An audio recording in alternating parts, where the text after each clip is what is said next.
From New Smyrna Speedway in New Smyrna Beach, Florida, it is night number 6 of 9 for the 57th running of the World Series of Asphalt Stock Car Racing.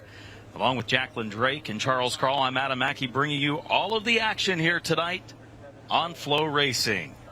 And Charlie, we have another great field of cars. We have 4 feature events on the program, 3 of them the normal distance of 35, and then, of course, the night is rounded out by the 76-lap John Blewett III Memorial for the Tour Type Modifieds. And you see the Tour Type Mods lined up along the outside wall there. They're going to be the nightcap here tonight. First, we're going to kick things off with a 35-lap dash for the Pro Late models. They're lined up down to the inside. This class has put on some really good competitive races so far this week. We've seen Connor Jones might not have the fastest race car, but he's found a way to get into victory lane on multiple nights. We've seen some other drivers have some really good runs. Carson Brown picked up a win earlier in the week. Katie Hettinger has been knocking on the door of victory lane all week long as well. She's been fast today. Should be a good competitive 35-lapper coming up first thing tonight. See the Pro Late models lined up along the inside wall to the right. They will be the ones on track first for a 35-lap feature event. For the Pro Late models, they have run 3 nights so far. Connor Jones leading the standings, 196 points over Hunter Wright at 180. Katie Hettinger, good week for her so far. She's been knocking on the door of a feature victory. She's 3rd in the standings. Charlie Keevan, Ryan Luza, 4th and 5th. Luza has been incredibly fast. He's actually qualified fastest a couple of times so far this week. Has not had any luck whatsoever when it comes feature time. So maybe he can get it together tonight, pick up a good solid finish in the 77 car, get his week turned around. Moments away from the starting command, another good crowd here at New Smyrna Speedway. There's some of the fans enjoying the warm weather. Quite a few people there in short sleeve shirts and shorts tonight to get us started. Might cool down a little bit later. Wonder who those guys are pulling for tonight. I think they wear their allegiance on the back of their shirt. Yeah, some Blewett fans here this evening. And the engines have fired for the Pro Late models. A starting field expected to be around 30 cars tonight for the Pro Lates. Let's go ahead and take a look at the starting lineup, Charlie. Connor Jones, what a week it's been for him so far when it comes to the Pro Late models. Jones from Fredericksburg, Virginia, 16 years of age. He's been runner-up in the Pro Late model standings the last 2 years, and he's got 2 of the 3 wins this week. He got the luck of the draw. He qualified 6th. The invert was 6th, puts him on the pole position, and that black and gold number 44. Eddie McDonald making his first start of the week in the 17 coming from the Northeast, and he's going to start outside of row number 1. Row 2 of Brent Cruz in the 24. Of course, a grinding crash a couple of nights ago. A backup car for the 14-year-old driver. A couple of top 10 finishes, including a second on opening night before the 18th place finish and a DNF a couple nights ago. Carson Brown rounds out our top 4. Carson in the 25 car picked up a win before a DNF a couple nights later in the most recent Pro Late model race. Ryan Luza qualified 2nd tonight. He will start from the 5th position. And our fast qualifier, Katie Hettinger, in the number 81. Katie's picked up a couple of top 5s, including a very narrow runner-up finish here a couple of nights back. Hunter Wright, 2nd in the standings. He's going to go from the 7th position alongside another youngster, Gavin Bichelle, in the number 5. Gavin had a tough start to the week, but he has had a couple of good runs later on. Mount Juliet, Tennessee driver Hunter Wright in the 29 car has been fast at times. Actually, Chase Johnson in the 20 car in the 9th starting position. Chase is a driver that has been fast this week but hasn't put it all together, and he's got a best finish of 7th. That was on opening night. He's not been able to back that up the last couple of races. He'll try to race his way through up through the top 7 or 8 positions and battle for the win tonight. Gus Dean in the 56 starts in the 10th position. Jimmy Renfrew Jr. in the 00 starts 11th. Rounding out our top 12 starters, the teammate to the 25 of Carson Brown is the 26 of Dawson Sutton. Charlie Keevan, top 5 in the standings. He's going to roll off 13 alongside the defending champion here at the World Series, Michael Hind, all the way back in 14th. It has been a tough week for Michael Hind here this year. We'll put him outside row number 7. TJ DeCare, he's going to start 15th tonight in the number 88 automobile alongside Mitch Haver in the number 7. Corey Luciano in the 94 will start in the 17th positions. We're around the mid-pack mark of our starting lineup. Ruben Caceres in the 77 will start 18th. Starting in the 19th positions, the 00 of Jeremy Wharf, and starting 20th, the 16 of TJ Monroe. Thomas Chrysonis will start 21st in the 16 car alongside Kent Bowledge in the number 61. Crash Johnny Aramendia will start 23rd in that Ben Kennedy Racing number 58 alongside Tony Breidinger in the number 1. Mike Mayberry in the 45 will start in the 25th spot. Starting 26th, the 17 of veteran Kevin Folan. Starting 27th is Ryan Camish in the 42, and Glenn Stiers in the 0 starts 28th. Mario Hart will start 29th alongside Dakota Stroop, scheduled to round out our 30-car starting lineup. Dakota has had a tough week, big-time crash in practice back on, I believe, Saturday, forced him to go to a backup car. The car's been fast. He just hasn't been able to get the track position needed to end up towards the front of the field one of these nights. If tonight's the night, he's going to have to pass a lot of cars to get up to the front of the field. As we circulate behind the pace car, Connor Jones and Eddie McDonald, the front row. There's talk about interesting ends of the spectrum right there. The age and experience spectrum right there. You could not probably get any further apart here this evening. Rolling under yellow to get some heat in the tires before we begin this 35-lap race to start us for night number 6. And Jesse Punch did a great job down at the pits this week. Tonight, Jacqueline Drake comes along. She'll be with us the rest of the week, and Jacqueline joins us for the first time. Welcome to New Smyrna, Jacqueline Drake. Thanks for having me, guys, here at the World Series of Asphalt Racing, and we are trackside. And that number 20, Chase Johnson, we caught up with him. He is starting 9th in this feature event, but he said in practice they noticed that they are having engine issues. They're going to see how it irons out right here in the feature race, and they may have to go to a backup car tomorrow.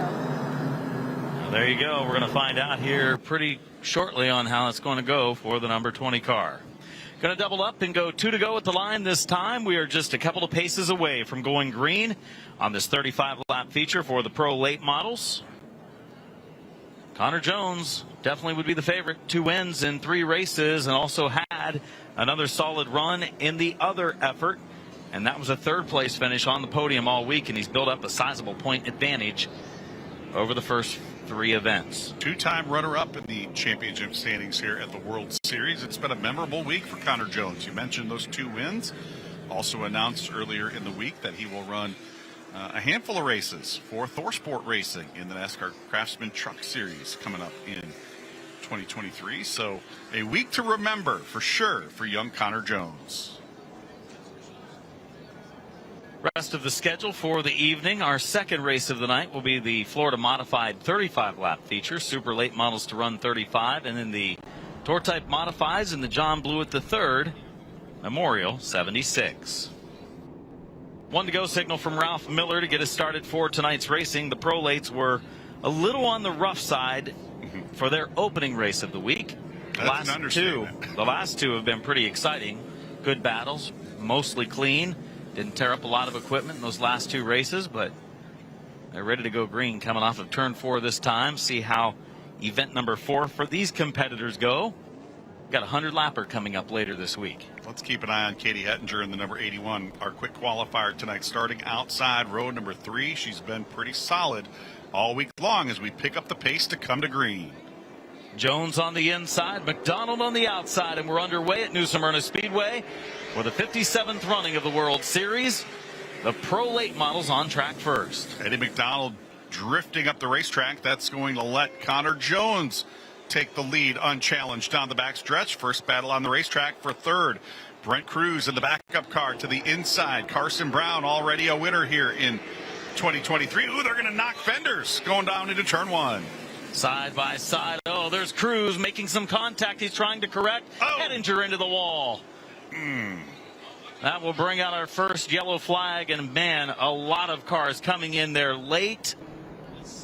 The 81 of Hettinger up into the wall. And you can see the fluid coming out of the 81 car. She was up among our top 5 in points. Was 3rd in the standings. Had a couple of podium finishes. Going to be able to drive this one away.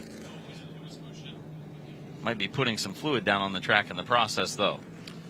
Oh, that is a tough break for our quick qualifier today. She's wisely going to bring that car to a stop. I think somebody let her know there's some fluid coming out there, and rather than dirty up the racetrack, she's going to bring it to a stop there on the back, just past the gate there, down the back straightaway, and really nothing she could have done to avoid that. Carson Brown was all kinds of sideways there, and he corrected, and it bit back to the right, and she just happened to be there, and up into the outside wall she went. I do believe there's going to be some damage to the right front suspension of that car in addition to the radiator damage. So tough way to end the night for Katie Hettinger. Quick qualifier, just one lap in the books. Track crew will hook it up and go. One lap completed, 34 to go. Taking a look at the Flow Racing replay. You can see Bushell got up into the wall right here. Ooh. That's the 5-car of Bushell. Wow. Gets up into the wall as he was caught in the third groove and kind of ran out of room, and then you can see the contact down below. It was a pretty crazy first lap. Yeah, all kinds of action all over the place right there. And then here's the Hettinger deal. You see Brent Cruz and the 25 of Carson Brown get together. Hettinger nowhere to go.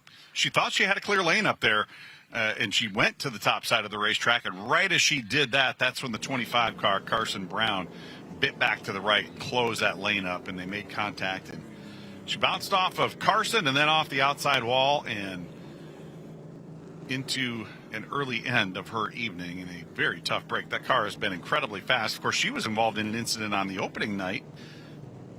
Still raced her way back up into the top 5 and had another spin late in the race while she was battling for that 5th position. But after that, she has been incredibly solid all week long. Not that she wasn't solid that night, but incredibly solid all week long. Had a runner-up finish the other evening and looked for more tonight, and it's just not meant to be here this evening for Katie Hettinger. That Anthony Campy Racing number 81 on the hook, and will be headed down into the pits. So just one down and 34 to go. If you haven't seen some of our coverage this week, they have a choose rule for all of the divisions. On the restart, with 2 laps to go before they go back to green, they get a chance to choose the inside lane or the outside lane, each driver as they come down the front stretch. And they will be doing just that. One of the drivers we saw get into the wall in turn number 4 was the number 5 of Gavin Bushell. Jacqueline? Yeah, Gavin Bushell came in, the number 5. They did a quick check under the hood just to make sure there was damage to the front end of that late model. And they also checked the front tire. They were thinking that it might actually be flat, but they didn't need to use that spare tire and sent him back out to the back of this field. We'll be with the 81 in just a moment. Yeah, Gavin Bushell in the number 5 trying to continue on, but hitting pretty solidly the right side of that race car. See, the tires were white-walled and probably bent some components in the process. Yeah, he was way up on that wall. Gavin Bushell coming off of turn 4. Big-time hit. So waiting on the signal to double up the field.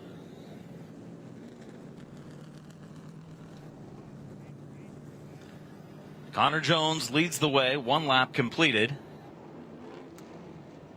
We're working on cleanup as well of some of the liquid that was put down from the 81 car of Hettinger.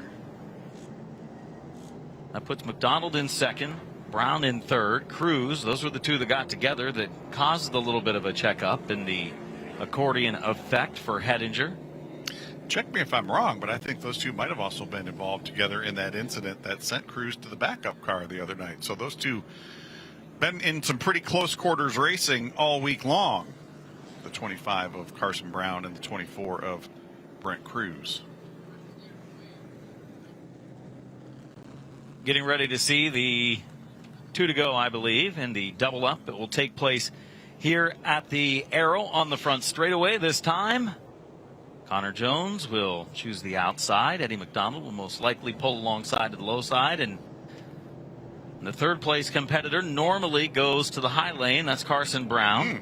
Oh, a little bit different. Connor Jones elects to take the pole.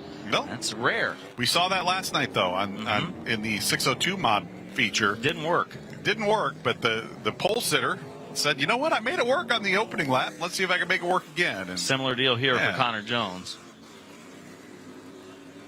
So now, see if McDonald can stay alongside and use that second groove momentum to race around the 44. of Connor Jones for the lead. Coverage continues. The final few nights of the World Series of Asphalt Stock Car Racing right here on Flow Racing. If you can't make it to the track, as we get the 1-to-go signal. Next time back to green, penalty on the 0 of Glenn's tires. His whole car going to the back. The whole back car of the field. going to the back, not just the tires. So hard to believe it's already 2/3 done after tonight. It's gone by quick. That will be the case. Last night was the midpoint. Middle of that event was the midpoint. We had 4 nights left. This is one of those. Weather forecast looks really good for the final 4 nights. Coming to green, the leader, Connor Jones. In the 44, McDonald in the 17, back underway in turn number 4. Really close racing and back in the field. We've got one around. It's Kevin Folan in the 17, Weaver in the 11 as well. We've got him 3 wide down here. This is all for naught. Look out as the yellow lights come back on. I think they gave him just enough time to kind of spread out a little bit there off at 2. But we knew that caution was going to come out. Weaver coming together with Folan down there in turns 3 and 4. Folan just kind of got stacked up on that restart, had nowhere to go, and punted from behind. There's some debris here on the front stretch, so we'll send the track crew out to retrieve that. Shouldn't take too long to get us lined up and back ready to go again. Connor Jones looks like he's going to commit to that bottom lane here on this restart. I noticed one of the restarts last night, they just stayed lined up the way they were, as they accordion kind of stacked up in the middle of 3 and 4. Mayberry then got into the back of Folan, couldn't get checked up in time. Weaver came piling in. Very minimal damage on the 11. I think Weaver didn't have anywhere to go, but Folan backed off because he really saw them stacking up in front of him, and Mayberry just got right up underneath him. He didn't have enough time to react to what was happening in front. Truly an accordion-style crash right there, but a lot of damage to the 45 of Mike Mayberry. Kevin Folan with some damage as well.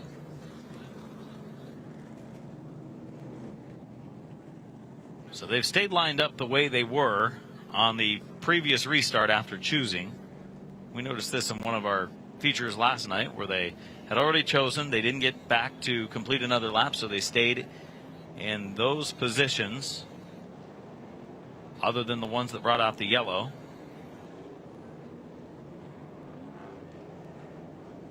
It looks like we will be going 1 to go here. Next time to the green. Connor Jones down to the inside one more time. We'll have to see if Eddie McDonald was able to keep that momentum up on that outside groove. Looked like he got shoved way to the top side of the racetrack on that initial start and gave up a little bit of ground.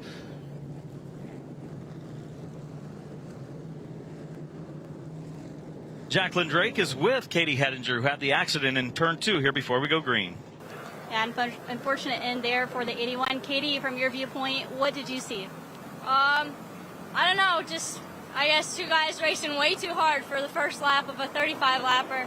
I mean, I get you got to be aggressive, but just sucks because nothing I could do there. I went high to avoid it, he went high, but really sucks. I had a really fast car, Team Chevy, Wheeler Trucking, Mobile One frame filters, Autolite spark plugs. I had a really good piece. My guys worked really hard again. We were really fast. Definitely could have won, but just ended our night short. There you see the action in turn number 4, and a bad break for Katie Hedinger there. Still able to pull a smile out as she is out of the event here early on night number 6. Brent Cruz in the 24, Chase Johnson in the 20, Hunter Wright in the 29 side by side. Would you be surprised if I told you Brent Cruz and Carson Brown have already knocked fenders on this restart? I'm not. Some aggressive racing on this restart as we see the battle for second now. Eddie McDonald feeling some heat from Ryan Luza in the 77. Ryan Luza makes the move up to second position. McDonald back to third. Here comes the 25. And the battle on behind. Brent Cruz has a 2-car battle directly behind him. Casey Johnson, Hunter Wright, a couple of Nashville regulars battling for position. This just outside the top 5. That's 7th and 8th on the racetrack. The field slows once again for another yellow as Luza was making his moves up through the field. Connor Jones leads the way, and Connor Jones looks fast. Not a big surprise there, as he has been the one to beat here in the pro late models so far.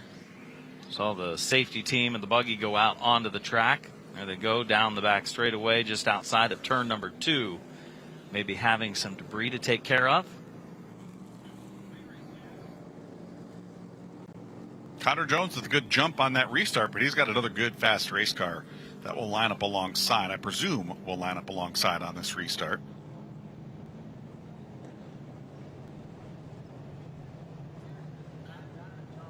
We have an entire car back there on the back stretch. I think that's what the debris is. Yeah. So understand it may be the 99 car back John there. White's. Yeah, that would count as debris, wouldn't it? In any case, John White in the 99 does put us under the caution flag, and I'm starting to lose track, Ryan, I believe, or Adam, I believe this is the 3rd caution, maybe the 4th caution we've had in just 4 laps here. So a halting start to our 35-lap Pro Late Model feature event. Off to a little bit of a sluggish start here for the Pro Lates. They had a couple of solid races the last 2 times out after a rough one to start the week. And there's the car. John White backing it into the barrels. Looks like he may have been up against the outside wall, too, at some point. See some white paint on the right side of that automobile. So, waiting on the tow truck, I believe, to pull that 99 car away from the barrels. Actually, he's going to be able to drive it away. You can see some definite damage to the car, though. May have had some help just based on that donut on the 99 number on the driver's side door there, but do see a lot of damage to the rear end of that car. And there's the damage to the barrels. Of course, those are filled with water to help lessen the impact, and one of those barrels, that 3rd one in there, has been punctured. So probably be bringing along a replacement in the near future. 31 laps to go in this Pro Late Model 35 lapper. There's John White's heading to the pits. Driver from Idaho finishes all in the 20s this week. His best was 25th on the 2nd Pro Late race of the week. I think that car's probably done for the night at the very least. Beautiful looking race car. It's had some pretty rotten luck so far this week, and it continues here tonight. So Connor Jones scored as the leader. Ryan Luza up to 2nd. Eddie McDonald, Carson Brown, and Brent Cruz, the top 5. Chase Johnson, Hunter Wright, Jimmy Renfrew Jr., Charlie Keevan, and T.J. DeCare round out the top 10. Still a long way to go here. 31 laps in, 4 laps complete. Florida Modified 35 lapper going to be up next. Then our super late models. What a field of super late models we had last night for the Clyde Hart Memorial 100. For the ASA Southern Super Series, 34 drivers were here for that one. And the winner wasn't a surprise in William Byron, with as good as he was the night before. How he ended up winning was a bit of a surprise. He had some good challengers, Stephen Nasse and Bubba Pollard, William Sawalich. They were all up there mixing it up for the lead, and as Byron kind of made his way toward the front, each one of those drivers fell out with some sort of mechanical issues. I bumped into Carson Hocevar in the pit area earlier this morning or this afternoon, and he said, man, I'll tell you what, I was so bummed out those 3 drivers had problems. That was shaping up to be one heck of a race. He said, I don't know that any one of those guys could have beaten William Byron, but they sure were going to give him a run for his money. And I'm right there with him. I don't know that anybody was going to beat that 24 car, but they sure were going to make it interesting. And it looks like, again, Connor Jones to the inside, Ryan Luza to the outside for this upcoming restart. 31 laps to go, coming to the 1 to go for Jones and Luza. Now, Jones has a very fast car to the outside. We know Luza's been top qualifier on a couple of occasions this week. 2nd fast this time, earlier tonight. Received word that one of the competitors hit the cone. 15, and Mario Hart. First appearance of the week for that 15 car. Saw Mario in action the preseason practice for the ARCA Menard Series crosstown over at Daytona International Speedway. Mario Hart, not to be confused with Mario Kart. You know what? I had to do a double take the first time I saw that printed. Pace car lights off, pulling into the infield. Connor Jones picking up the pace off of turn 4. Ooh, he and Luza make a little contact, and we're going to stack them up. Carson Brown getting a nudge from Eddie McDonald as we go 3 wide into 1. Well, they tried to wreck. They just didn't succeed as they race off of turn 2. The 44 of Connor Jones leading the way. Second spot up for grabs. It's the 25 taking the position. Carson Brown, Ryan Luza running in third. Brent Cruz leads a battle there for 4th, 5th, 6th, and 7th. Ooh, Charlie Keevan gets into the back of Renfrew. Renfrew with a great save off of 2. He's still fighting it. Michael Hind involved. He's got damage to the nose of the 69. Caution flag going to come out. Boy, that wreck took the entire length of the backstretch to materialize. Jimmy Renfrew got a big-time shove from Charlie Keevan, and he fought that car the entire length of the backstretch, and eventually Michael Hind caught up to him and just didn't have anywhere to go, and that is the result. Michael Hind has not had a great week. He has had some bad luck for sure. Went to a backup car after a crash earlier this week. Opening night. Yeah. First race. Didn't even get past the start-finish line. Michael Hind was the champion of the World Series points a year ago for Pro Late models. In fact, this is only his second Pro Late race of the week. Finished 21st on the first night. Let's take a look at what happened off of 2. Keep an eye on the red, white, and blue number 88 car here. He's the one the black number 55 car. He's the one who got into the 00, and then the 88 gave him another shove right there. He's still fighting it, and Michael Hind just didn't have anywhere to go. And he got that car turned around. He's going to drive it back to the pits. One more look at it. Keep an eye on the 55 here. He gets up underneath the rear bumper, Adam, of Jimmy Renfrew. I thought Renfrew was going to bounce her off the fence right there, but he saved it. Got hit again by TJ DeCare, and that sent him down to the bottom side of the racetrack, right where Michael Hind was. And Hind going to come away the worse for the wear. Heavy damage to the nose of the number 69, and he is down on pit road. He's going to hang a hard left and call it a night.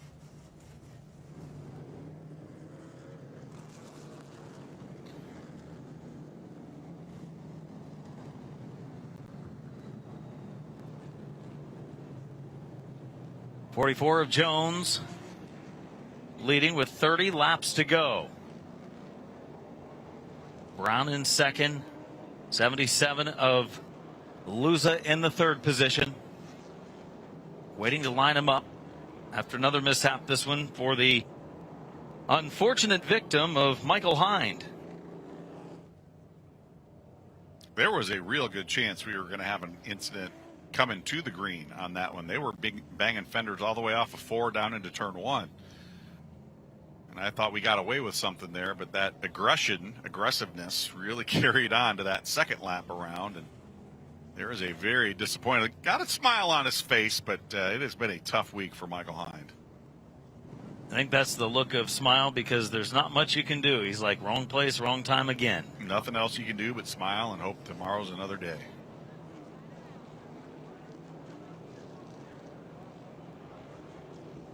It's been quite a bit of time to get to our first 5 laps of this race.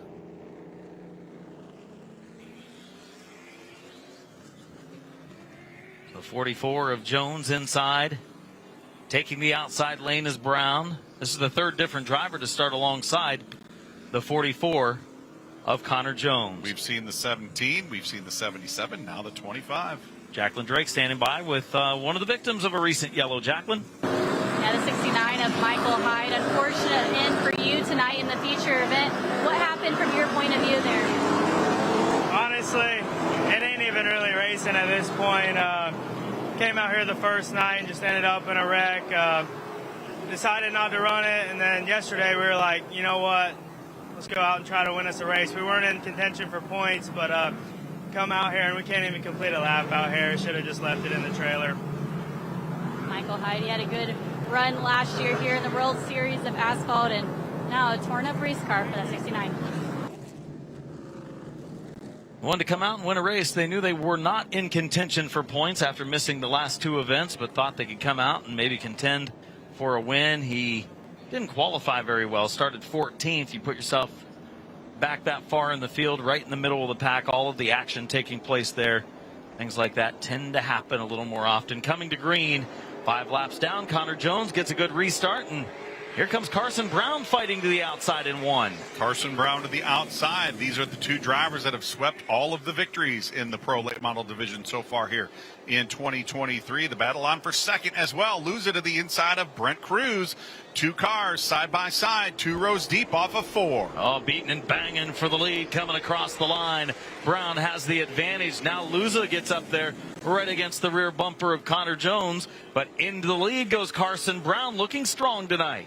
Carson Brown in that Rackley Racing number 25 with a power move off of turn 4. He's going to lead the way and cross the stripe. P1. Connor Jones back to second, a position he is not too familiar with so far here this season. That outside lane worked out nicely for Carson Brown. I think if you're the leader, you almost got to take that outside lane. He got away with it a couple times, but that time it didn't work. Here's the 0-0. Racing on the low side of McDonald. It's Jimmy Renfrew Jr. going for what is now the 6th position. Make it 7th. 7th spot McDonald has fallen to as he tries to hang on from his outside pole starting position. Earlier in this race, he has fallen to 7th, still working on that number 6 spot. Longtime veteran from up in the Northeast, Eddie McDonald knocking fenders with Jimmy Renfrew Jr. down the front stretch. Chase Johnson in the mix there as well. Chase, as we heard earlier, looks like Renfrew sideways. That's going to allow Johnson down to the inside. The battle on for position into 3. He's going 2 for 1 here, Charlie. Yeah, and he made contact with both of them as he was going to do it. Nice job there by Eddie McDonald to hold on to the 17 car. But, there we go. More contact between Chase Johnson and Eddie McDonald. Getting a little rough. Trying to move up here. Chase Johnson in the 20.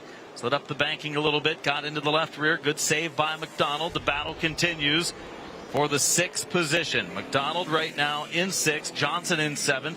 Gus Dean in the 56. Fighting for 8th. Gus Dean to the inside. Jimmy Renfrew to the outside. Renfrew's car not handling very well right now. Dean with the power down. He's going to look to the inside. This is the battle for 8th and 9th on the racetrack. And here we're going to jump up to a battle much closer to the front of the field. Brett Cruz feeling some heat from Hunter Wright. This is the battle for 4th. Hunter Wright's had a good points week so far as we have a yellow for a spin up in turn number 4 is the 15. Mario Hart has turned it around. Hart was running 28th. That brings out a caution flag with 23 laps to go. There's our longest green flag run of the night so far. Mario, of course, penalized earlier in the race, sent to the tail end of the field after a restart, choose cone violation, excuse me. So the 25 of Carson Brown picked up a victory a couple of events ago. He was 4th on the first night for the Pro Lates. He won the second Pro Late race and then fell out DNF in the 3rd event. That hurt him in the points battle. However, would love to pick up a victory, his 2nd of the week here, to tie Connor Jones with 2 wins each. He's got the car to beat right now. So would you be surprised to find out that Mario Hart has 1.1 million followers on Instagram? Would be. Well, he does. How about that? That's pretty impressive. Yeah. An influencer here with us tonight. Mario Hart in that number 15. Of course, he comes to us from down in South America. I believe he's from Chile. That's how you say that, Chile. Chile. Going to choose this time at the line. Brown outside. That's where he was able to do it. Jones will be on the inside. The difference here is Brown has the advantage and kind of sets the pace in turn 4. Last time it was Jones from the inside setting the pace. But now Brown's the leader. So that should help his advantage in that outside lane. They touched a couple times, kind of leaning on each other. They were battling for the lead after the restart. See what happens here. 1 to go signal this time. And I need to correct that. He's from Peru, not Chile. All that work to pronounce it correctly, and that's not even where he's from. Still got it wrong. Oh, my goodness. Still got it wrong. This will be a good restart right here. For the first time tonight, the leader will fire off from the top side of the racetrack. Connor Jones has made that bottom work, Adam, but it's only been on short runs. He's needed those caution flags and those repeated restarts to make that bottom lane work. I think we're going to get some laps in here after this restart. We still have 23 to go, but I think we are going to get a few laps in here. So Carson Brown to the outside, Connor Jones to the inside, Ryan Luza, Brent Cruz back in row 2. Ready for green in 4. Carson Brown from Virginia. Another one of the teenagers in this field. There's plenty. A young field of pro late model competitors gaining experience during this week of the World Series. Green is back out. Brown the advantage. Should be able to clear the 44 and does. Car into the wall. Big hit down the front straightaway. The aptly named crash. Johnny Aramendia hard into the inside wall. And that will put us under the caution flag one more time. Big hit, nose first into the inside wall. So 12 laps. We do see him moving around in the cockpit, so good news there. But that was a very heavy crash, Adam. Yeah, they probably stacked up a little bit, and obviously something made him go toward the inside wall. And Aramendia in the 58 from Texas. Yep. And finishes first night 11th, then 20th and 19th. Tonight a DNF, and who knows, maybe the end of the week. Pretty hard hit there for the 58. We've seen his uncle, Joe Aramendia, here the past couple of years running in the modified division. And if you're wondering why I call him Johnny Crash, there it says it right above the door there, Johnny Crash Aramendia. Not picking on him. That is his nickname. And, of course, he's teaming up with Ben Kennedy Racing. Of course, Ben in the leadership at NASCAR from right here in the Daytona Beach / New Smyrna Beach area. Keep an eye on the black car to the inside. You see him stacking up right there. He's going to get a little shot from behind from Charlie Keevan, and away he goes. That is a big-time crash for Johnny Crash Aramendia. Again, Definitely a big hit. Yep, the white and black note, the car with the white hood dropped off the pace, and Aramendia was trying to avoid, and it looked like Charlie Keevan had nowhere to go. Let's take a look full speed and see how quickly this happened. Wow. Took the hit. Definitely lifted off when he hit the wall. Here's another look at it. Full speed. Boom. Big hit for Aramendia, ending his night on lap 14. There's the driver. Good to see him climb out from behind the wheel of the car, making sure he's okay. He was able to get checked up enough to avoid slamming into the driver in front of him. Keevan couldn't, and those chain reaction deals happen quite often on restarts here at New Smyrna Speedway. Good looking race car. I like the blue flames. The family business, you can see it there on the tail quarter panel. The Aramendia family are plumbers down there in Texas. So the field is already doubled up because we've gone through the last restart. They're used to this. Yeah. Get the 1 to go.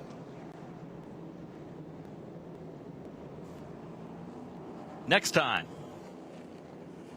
Brown will try to do just as he did moments ago and take the advantage into turn 1. He was able to clear the 44 of Jones by the time they got to the first corner. Ryan Luza and Brent Cruz again. Look at the right side of Brent Cruz's number 24. Lettering rubbed off the tires. Got tire marks all over the number. That car was freshly decaled yesterday. Brent's already using it up here tonight in what has been a very physical 35-lap pro late model feature. Let's see what happens here on the restart. Pace car wisely making the hard left-hand turn. Carson Brown way up the racetrack there in 3 and 4 and trying to build that momentum as we go back green. Takes a wide turn into turn one, tries to get a good run from the top down to the bottom. They come close to making contact, maybe a little bit. Lose it to take advantage in the 77 up to second. Tries to drive to the inside of Brown for the lead. First and second up for grabs. It was interesting to see Carson Brown go way up top. Then he diamonded the corner and made contact with Connor Jones. Jones had to get off the gas, and Ryan Luza just blasted through to take over the second spot. And now here we see the battle on for third on back. Brent Cruz to the inside, Jones to the outside, Hunter Wright is there, Gus Dean is there, Eddie McDonald is there. They are nose to tail off of turn 4. Outside lane, taken by 4 or 5 cars there. The 17 of McDonald pinched down on the yellow line. McDonald has now fallen to the 6th position, but still fighting on that inside groove. Gus Dean to the outside, Chase Johnson there, and then it's double wide, the 00 of Renfrew, the 88 of TJ DeCare. We saw Charlie Keevan off the pace, making his way down to pit road as the field blasted by there outside of turn 4. There's a couple of good battles on your screen. The battle for the lead, top left. The battle back in the pack, bottom right. Luza trying to close in on Carson Brown and get his week turned around in the 77. 2-car breakaway. We've now completed 16 laps.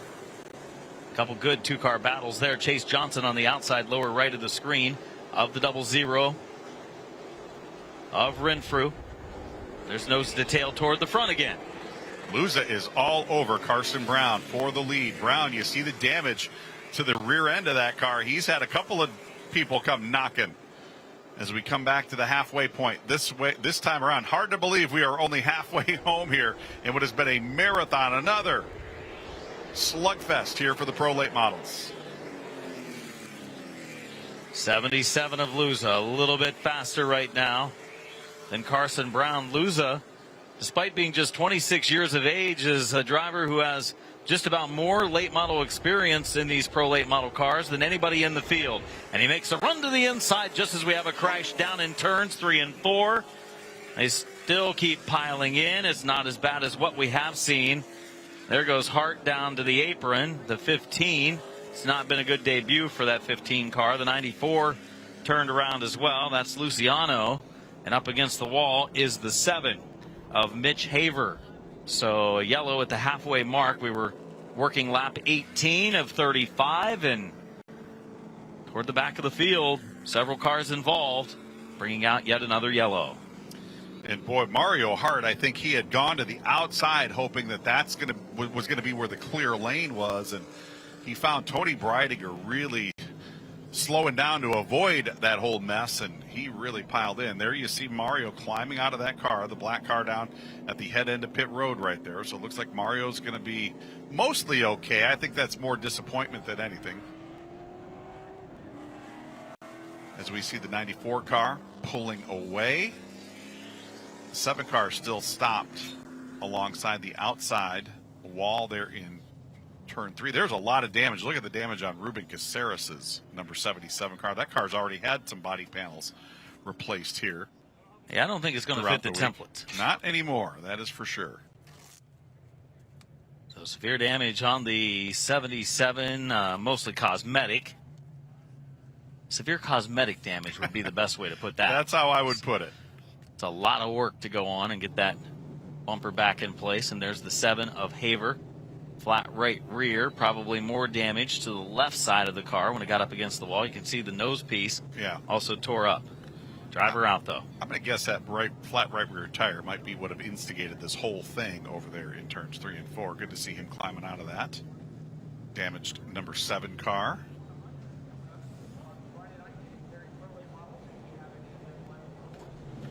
So working under yellow, 17 laps to go, 18 laps in. Carson Brown leading, and as cleanup continues, we will take our first time out of the night here on Flow Racing. We'll reset, we'll reline them up, and we'll go back to green after this.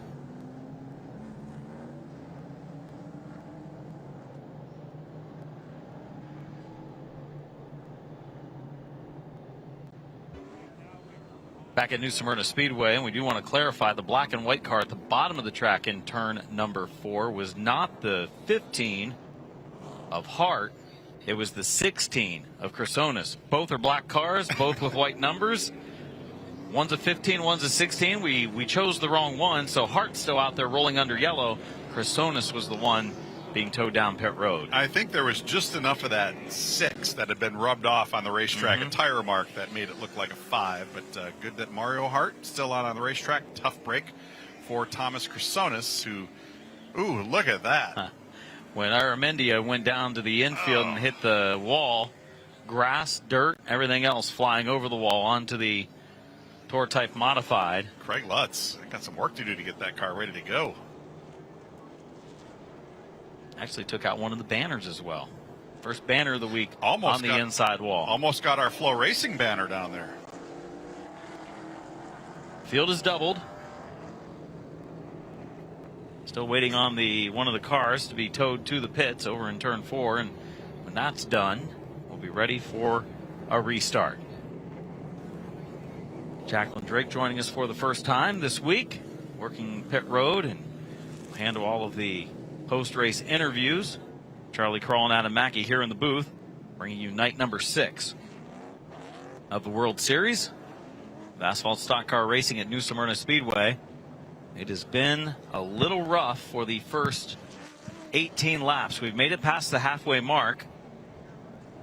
We're right now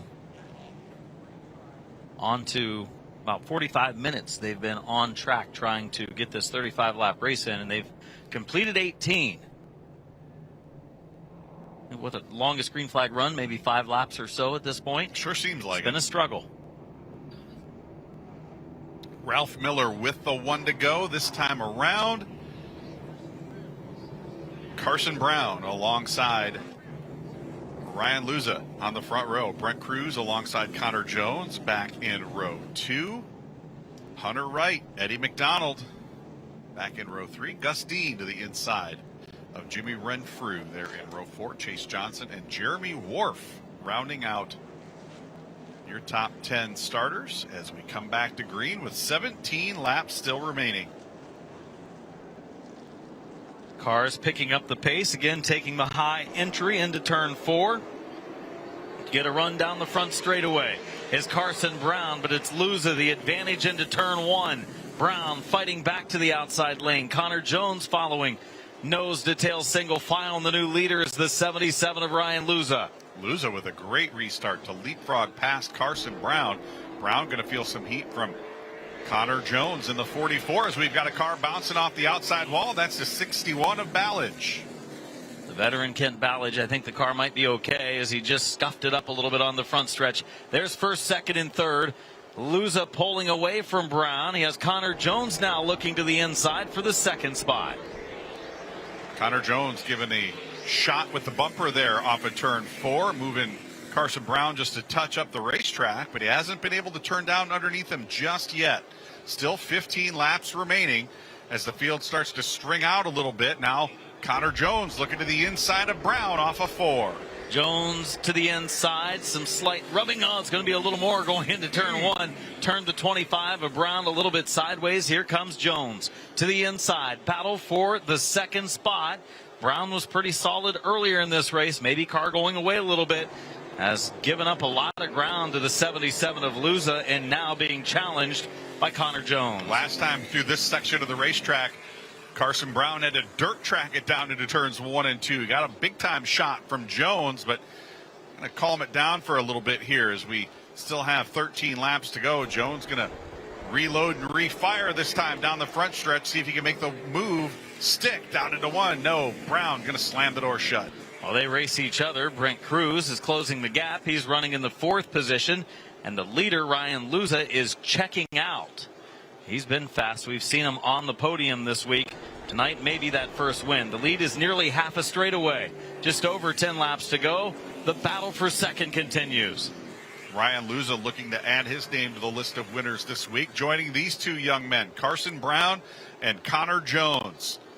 Going at it for the second position. Jones still trying to find a way to work his way to the bottom side. He's going to make it work down the front stretch, but can he make it stick down into 1? Again, drifts up the racetrack just a little bit. He's the one who got sideways that time. He's going to give second back up to Carson Brown. We know that is so hard to keep your momentum up when you're underneath a driver trying to pass them here in the Pro Late Models, and that's been shown and proven here as the 44 car.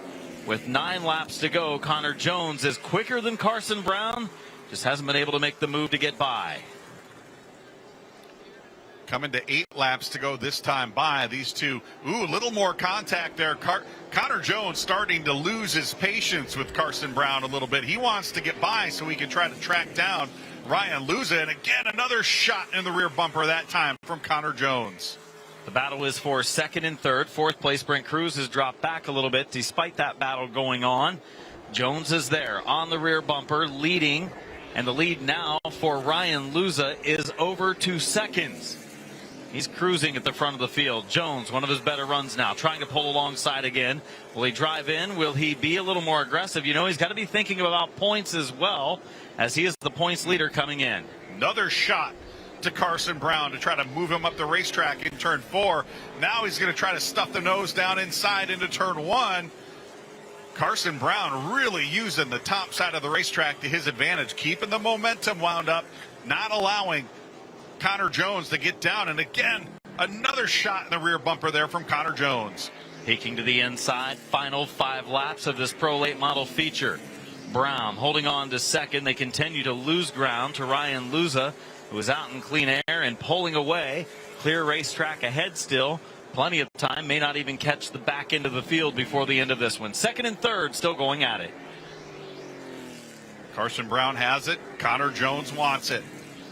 Jones stalking him. Another shot. He has probably knocked on the back door there about a dozen times in the last 10 laps. Here comes Jones to the inside. He's going to pull even with Carson Brown through turn 4. Can he make it stick off the corner? Brown again using that momentum as they make more contact down into 1. He goes wide, trying to get that right entry into the corner in turn 1. When he does, made contact with the left rear of Brown's car. They go into turn 3 this time. Final 2 laps of the race now. 2 laps remain for Ryan Luza. Carson Brown, Connor Jones still working hard for the second position. You see Jones really trying to get as close to the outside groove as he can get going into 1. He really wants to keep that car wound up and keep the momentum up, but Brown is doing a great job not letting him up there. There's the white flag from Ralph Miller. One more time around for Ryan Luza, and one more time around for this, the battle for second. Cruz closing in again, upper left of the screen. Your leader, Ryan Luza, takes it into turn 3. Will race to turn 4. Luza to the line, sees the checkered in the air, and Ryan Luza wins his first of the week. Second place, Carson Brown. Connor Jones takes third. Brent Cruz, Eddie McDonald rounding out the top 5, and Carson Brown deserves an award for being able to hold off the 44 of Connor Jones. He worked hard for that one. In the NBA, they give an award for the Defensive Player of the Year. We may have to give him the Defensive Driver of the Year award because he certainly did play defense those last 17 laps and surprisingly held off a much quicker race car, but no one had anything for that driver. The number 77 here tonight, Ryan Luza, picking up his first win of the World Series here in 2023. As he said, Carson Brown and Connor Jones rounding out our top 3 finishers. 77 of Luza came into the night with finishes of 18th, 5th, and 2nd. He got better each night, and tonight he caps it off with a victory and definitely a threat the rest of the week, including that 100-lap feature coming up for the Pro Lates as Ryan Luza ready to celebrate in Boss Laser Victory Lane as we send it down to Jacqueline. Ryan Luza, your feature event winner this evening in the Pro Late Model division. He's going to put his hat on, that Flow Racing iconic hat here at New Smyrna Speedway, and exit out of that 77.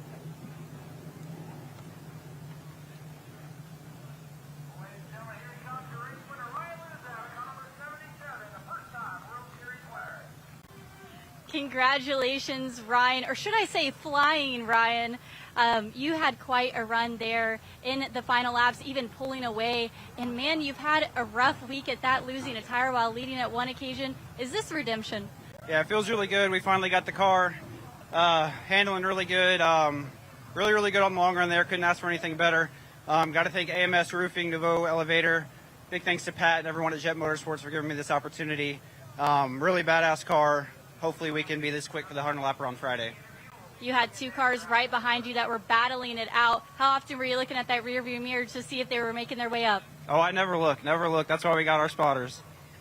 Congratulations, Ryan Luza is going to receive a handshake from Connor Jones, who came home in 3rd place. We'll get an interview with him in just a moment. Pretty happy as Ryan Luza says, I don't look. I don't want to know what's back there. Sounds like my wife driving down the highway, not checking the mirrors. Different scenario. I don't think she has a spotter. I don't want to do it either. That's the slight difference there. 2nd place finisher Carson Brown has had a pretty good week, despite 1 DNF. Finishes in the runner-up position in the Rackley War number 25 car here tonight. As we send it down to our 2nd place finisher, Carson Brown, standing by with Jacqueline. Carson Brown, congratulations. P2 finish for you tonight. What more did you need? I know you were fending off Connor for most of the evening, but to get another win. For sure, yeah. Rackley War gave us a great car. We were definitely a little on the tighter side. I feel like we lost a little bit on that restart, but we were just tight overall. I don't know if we would have had much for him, but just big thanks to Pay Cafe and Rackley War for the car. Congratulations. Carson Brown going to take home P2. Pretty happy with that 2nd place run was Carson Brown. Better than the result in his most recent race. What an impressive young man. He has had a great World Series so far. Another great finish tonight. 3rd place finisher was Connor Jones in the 44 car. Connor on the podium each and every one of these races, including 2 wins and 2 thirds. He stands by with Jacqueline. Connor Jones, current point leader here and coming home in 3rd. What was going on in your mind in that 44 with the battle with Carson? I was just trying to keep it points racing, you know. We don't really need any more wins. I mean, wins are nice, but we don't really need any more to win the championship. We really just need to finish these races consistent to get the championship. Thinking about that big picture and the points battle coming up, does that make you want to drive a little bit safer in these feature events? Yes and no. You know, you still want wins, but you're not going to try and kill the car doing it. But it really wouldn't be possible without my sponsors, Jen's Utilities, Tool Shack, Pepperjack Kennels, NutriSource Pet Food, Fire Special Solutions, and Clearlow Communications, and RNS. Everybody who really helps put this deal all together, works on the cars day in and day out. They're really a big part in this. Well, Connor Jones going to bring it home. Another podium here at the World Series. Connor Jones brings home 3rd. We have the Florida Modifieds. They're coming up next, a 35-lap feature event. Race number 2 of 4 scheduled tonight here at the World Series.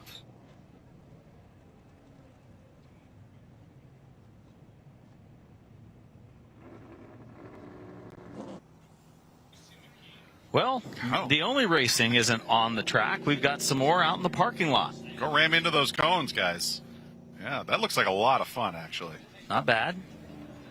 Passing a little time before the next race here at New Smyrna Speedway. He needs to tighten that one up a little bit. Looked like he was losing a little time in the corners, as loose as he was.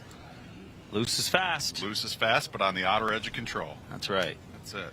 Florida Modifieds lining up for a 35-lap feature event here tonight. Florida Modifieds have the veterans. As we take a look at their point standings, doesn't include the points for Monday because that's pending tech. They've done some samples that they've sent off, and Cody Stickler has the lead, not counting Monday night, with 100 points. Jerry Simons 98, then Burba, Parker, Moore, and Moxley as they get ready to pull off to the racetrack and go racing again. The first modified race this week was all about Cody Stickler. All about it. The second race was Wayne Parker. He held Stickler off and actually pulled away over the last couple laps. Took it to him. I was actually pretty surprised that 46 car looked bulletproof opening night. And Wayne Parker, longtime veteran with a lot of experience here at New Smyrna Speedway, really looked like he was going to be the driver to beat for the rest of the week. So we'll see who if any, is able to beat either of those drivers here tonight.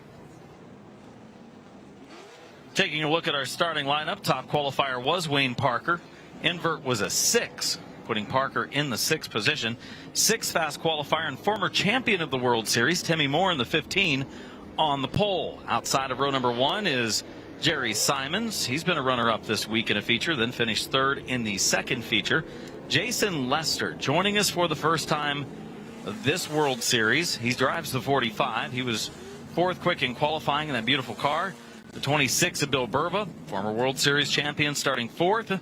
Starting 5th is Cody Stickler and the 46, and then Wayne Parker. We mentioned he's coming off a win. He starts 6th. A longtime veteran here at New Smyrna Speedway, Alan Bruns, will start from the 7th position. Shane Held in the 33 will start alongside. Ricky Moxley in that familiar number 38 will start alongside Brian Gayton in the 16G. Back in row 5, Matt Jarrett and George Hollowell rounding out your 12-car starting lineup. 12 cars for 35 laps. Second feature event of the night on track. And look at that beautiful shirt. I need to add that to my collection, I believe. That is an awesome looking shirt. Looks like a souvenir sweatshirt you can purchase right here at New Smyrna Speedway. So Timmy Moore in the 15, Jerry Simons the 66. We could see our 3rd different winner in 3 races in this division. If the 66 of Simons can get out front early, look out. I'm interested to see how Jason Lester is going to do in that 45 car. That is a sharp-looking race car. If it's as fast as it looks like it is, he's going to be a threat to win here this evening. And, of course, you can't count out Bill Burba, as you said, a former champion here at the World Series. He's got multiple wins up in the Midwest, where we see him on a pretty regular basis. And, you know, he turned 50 last week, so he's looking for a little birthday celebration while he's down here in Florida. 2 to go this time around.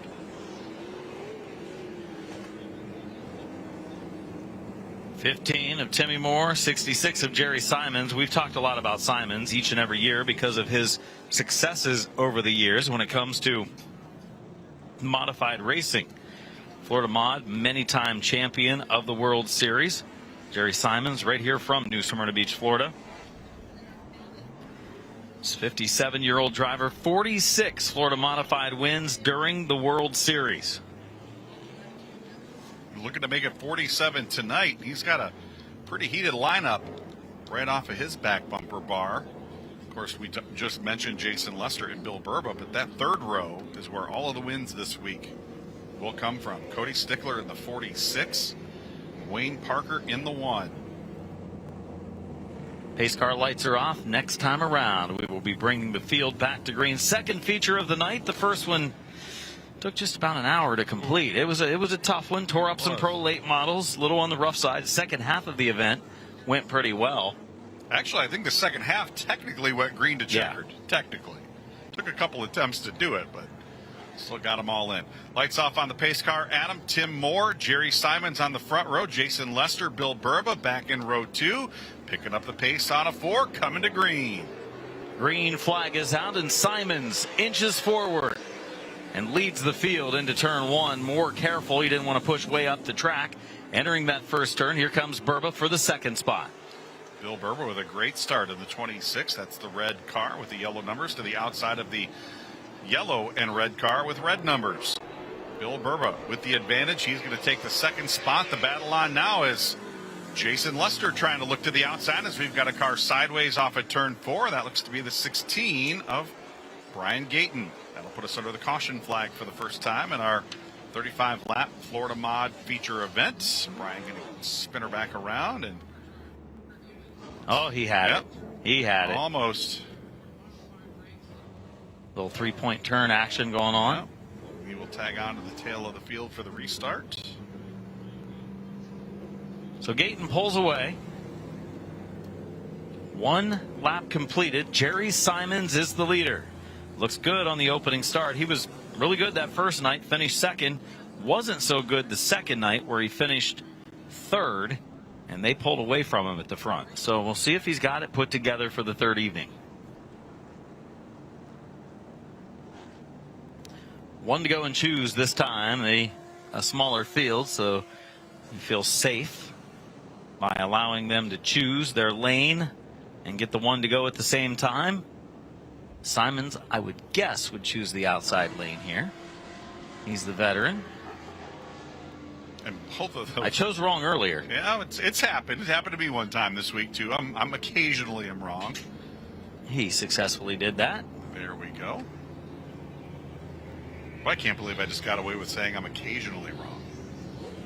Ricky Moxley took the middle back there. Oh, Ricky.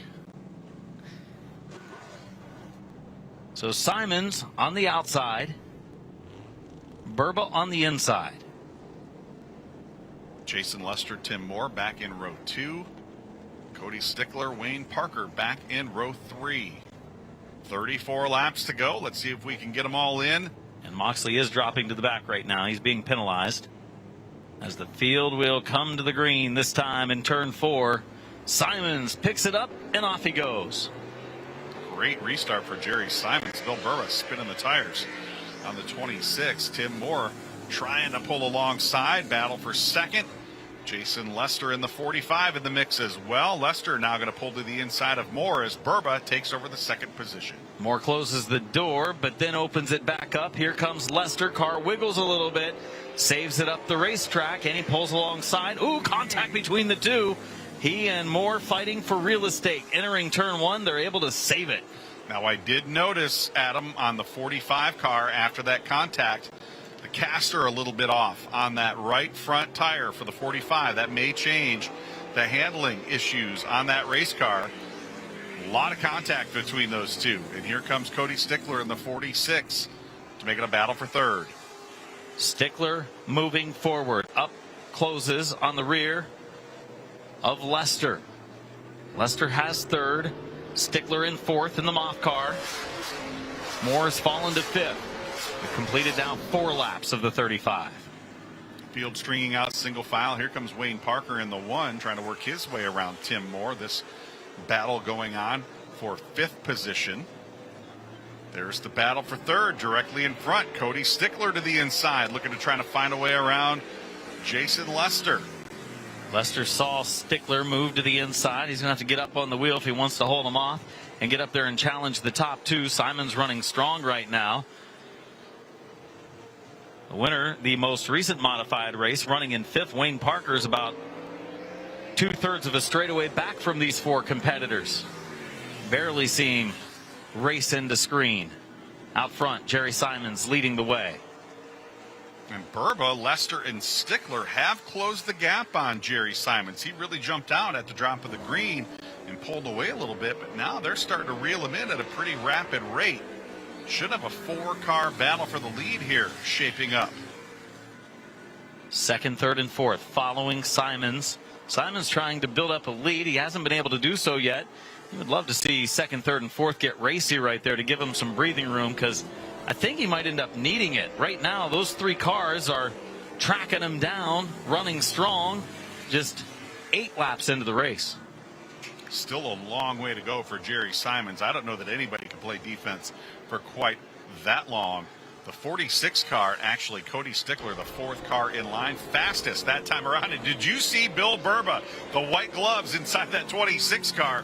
All kinds of action inside the cockpit there, swatting flies off of turn 4 as Jason Lester gave him a shot and moved him up the racetrack. Lester takes over second.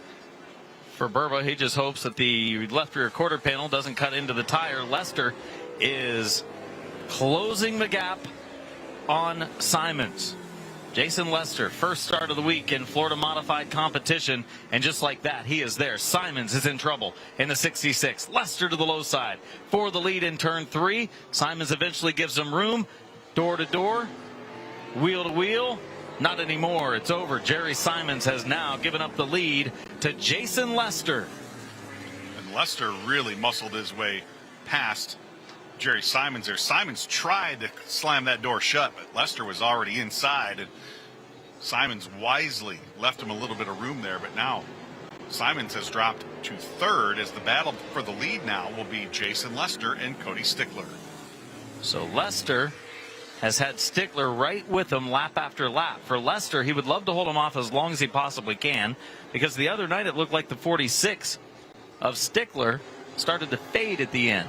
If he starts to fade at the end here, Lester would love to at least be in front of him at that point, because it's going to be tougher to pass him, obviously, as Stickler, a veteran of modified racing with a number of wins, including the one this week, trying to win the championship.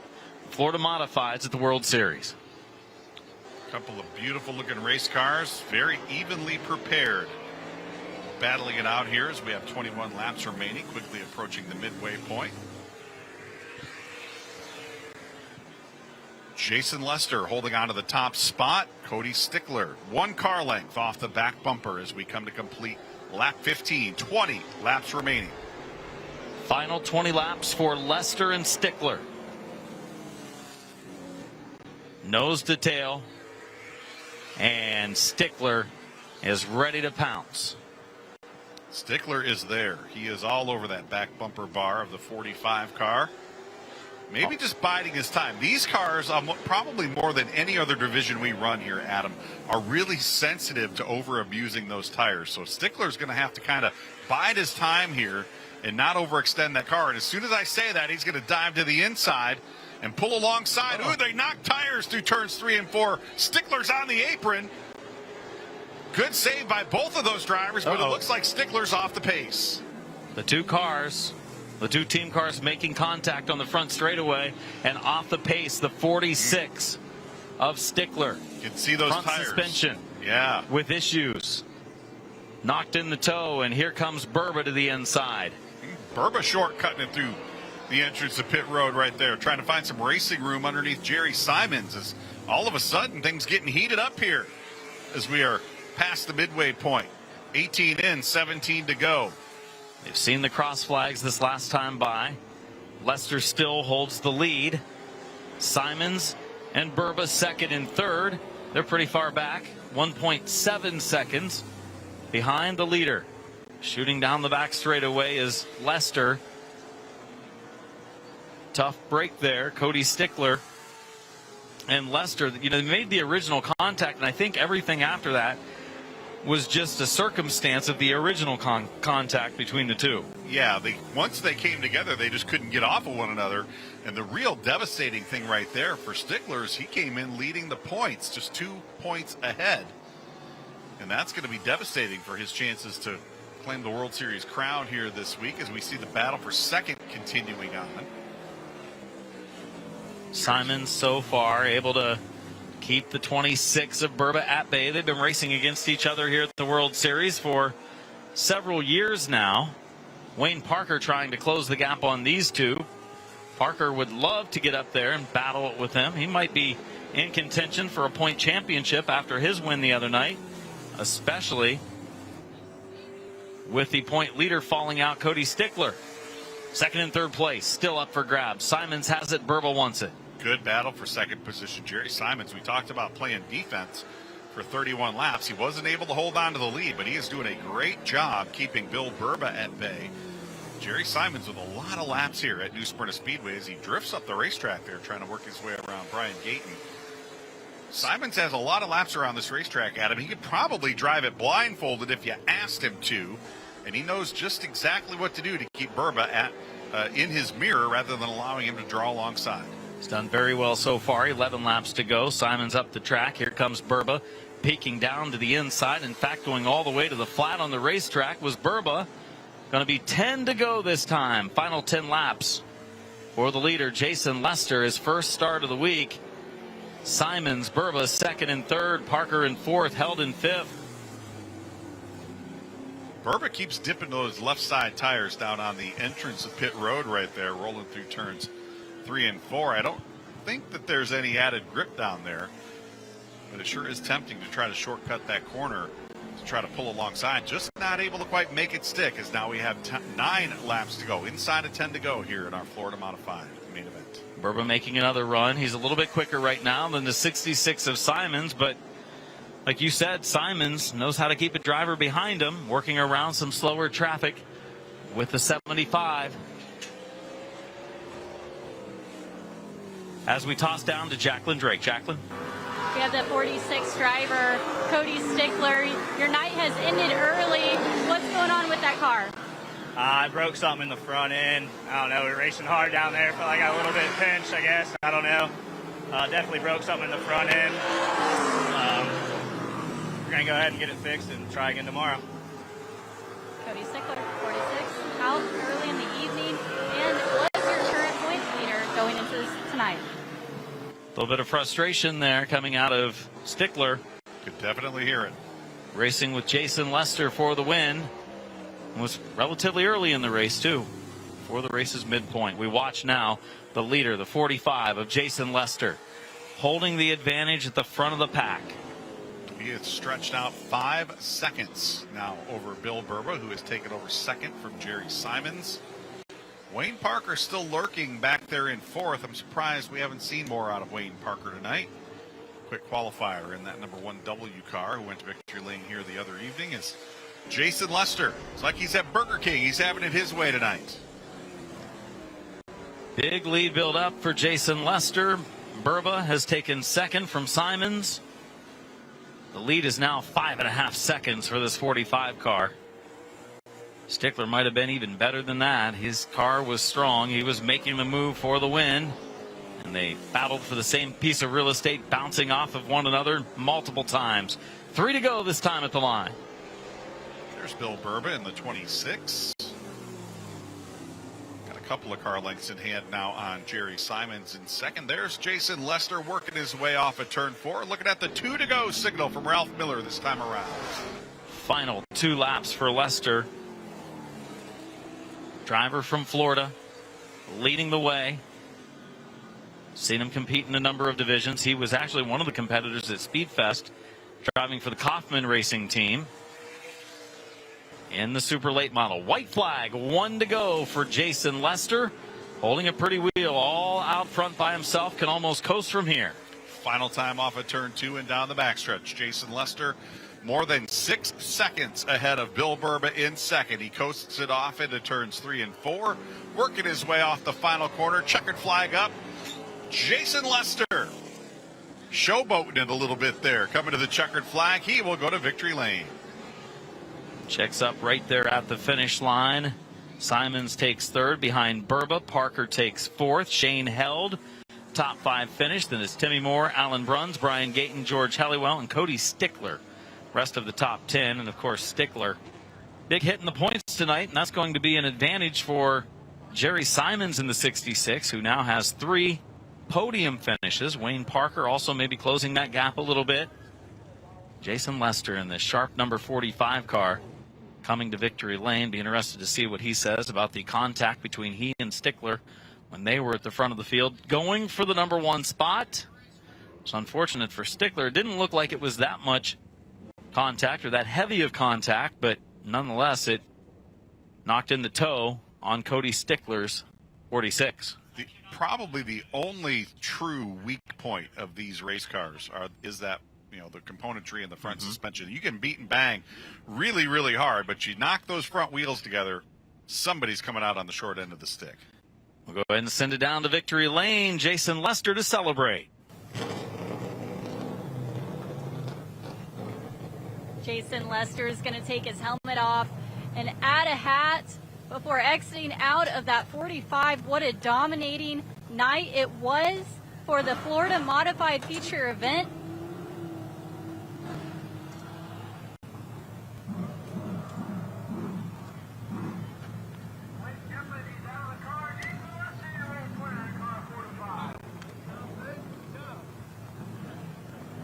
Congratulations, Jason. What a dominating race that was. 6-second lead there for you, even cutting it off early at the start-finish line for that 45. But you had a little bit of contact there with Cody Stickler. What did you see from your vantage point? I knew he was a little bit faster than us with the tires he has. I don't know what happened. I gave him plenty of room, and all I saw was the rear end come around and smack me. I don't know if something broke on his, or I gave him plenty of room. It sucks because that's my teammate, and we're here with the R&D group to prove a point. But, give me a second. Sponsorship. But car was great. Came last Thursday, was really fast with Cody, and came out today first practice, and I don't know what changed, but there was a lot of rubber. So it's awesome to get the win here. I love this place. I have lots of feature wins here. So everybody back at home, I know y'all are watching. I'd like to say hi to my fiance. Love you. Jason Lester, feature event winner tonight in the Florida Modifieds. You can see the rear end of the 46 did come around. He was giving him basically a lane and got pretty tight. Gave him enough room.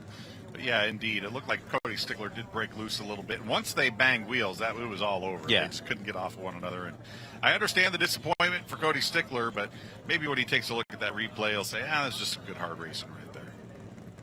Second place finisher was Bill Burba in the 26, former champion with the World Series here in Florida Modifieds, as we send it back down to Jacqueline. Bill Burba, you had a great finish here on the podium tonight. What did your car need just to make it one spot better? Driver be in better shape. The car's pretty good. My guys, we worked our tail off. We blew up Tuesday, so we worked on the car all day Tuesday and yesterday to get it to go where it needs to be at today. A totally different motor package, everything, and we had to change a bunch of stuff. So, well, hard work paid off for that 26, coming home in second place. Bill Burba says he needs to be in a little better shape, I believe. He had a good run, second place. Come on, not bad. He can join me out on the beach tomorrow morning. I'll be out there at 6 a.m. Oh, that's too early. Too early for exercise right now. It's too early, yeah. I might not be coming back after that one. That's for sure. Third place finisher was the 66 of Jerry Simons, standing by with Jacqueline. Jerry Simons, no stranger to the podium here at New Smyrna Speedway. You look pretty happy coming home in third. How was your car?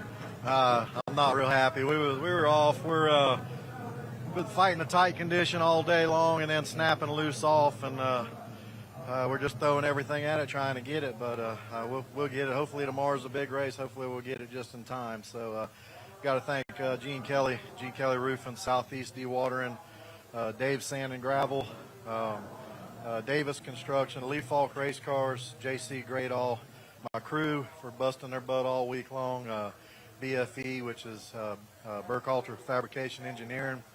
Thank them guys. Thank my wife for letting us do all this stuff. So she gives us plenty of time to work on the race cars. Back to the notebook tonight. We'll see if you can make a couple spots better tomorrow, that number 66. Jerry Simons, another third place finish. Up next, 35-lapper for the super late models on Flow Racing.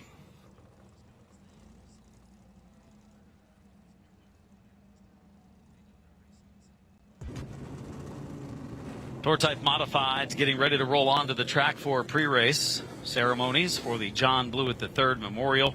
Some interesting stats from tonight from Statboy Elgin Trailer. Ryan Luza was the fourth winner from Texas when it comes to pro late model competition. Tyler Townsend, Derek Scott Jr., and Caden Honeycutt were the other three.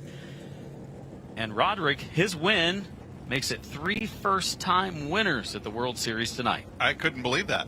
I would have thought he would have had a handful of wins here, but first-time winner for Casey Roderick. Congratulations again. Go out to that entire Anthony Campy Racing team.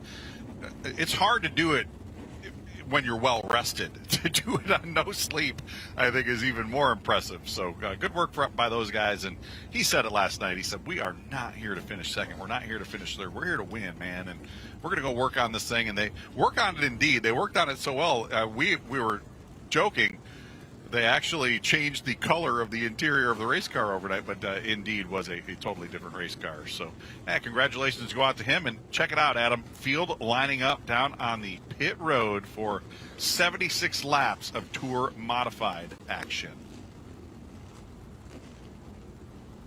Most likely will be a somewhat lengthy pre-race out here on the front straightaway to introduce each one of the stars to the fans in the stands in their, I guess now, third biggest event of the week. The Tour Type Modifieds with the NASCAR Whelen Modified Tour this past Saturday, a big 200-lap feature event when the Tour comes to town, and then these non-sanctioned Tour Modified races that take place during the week.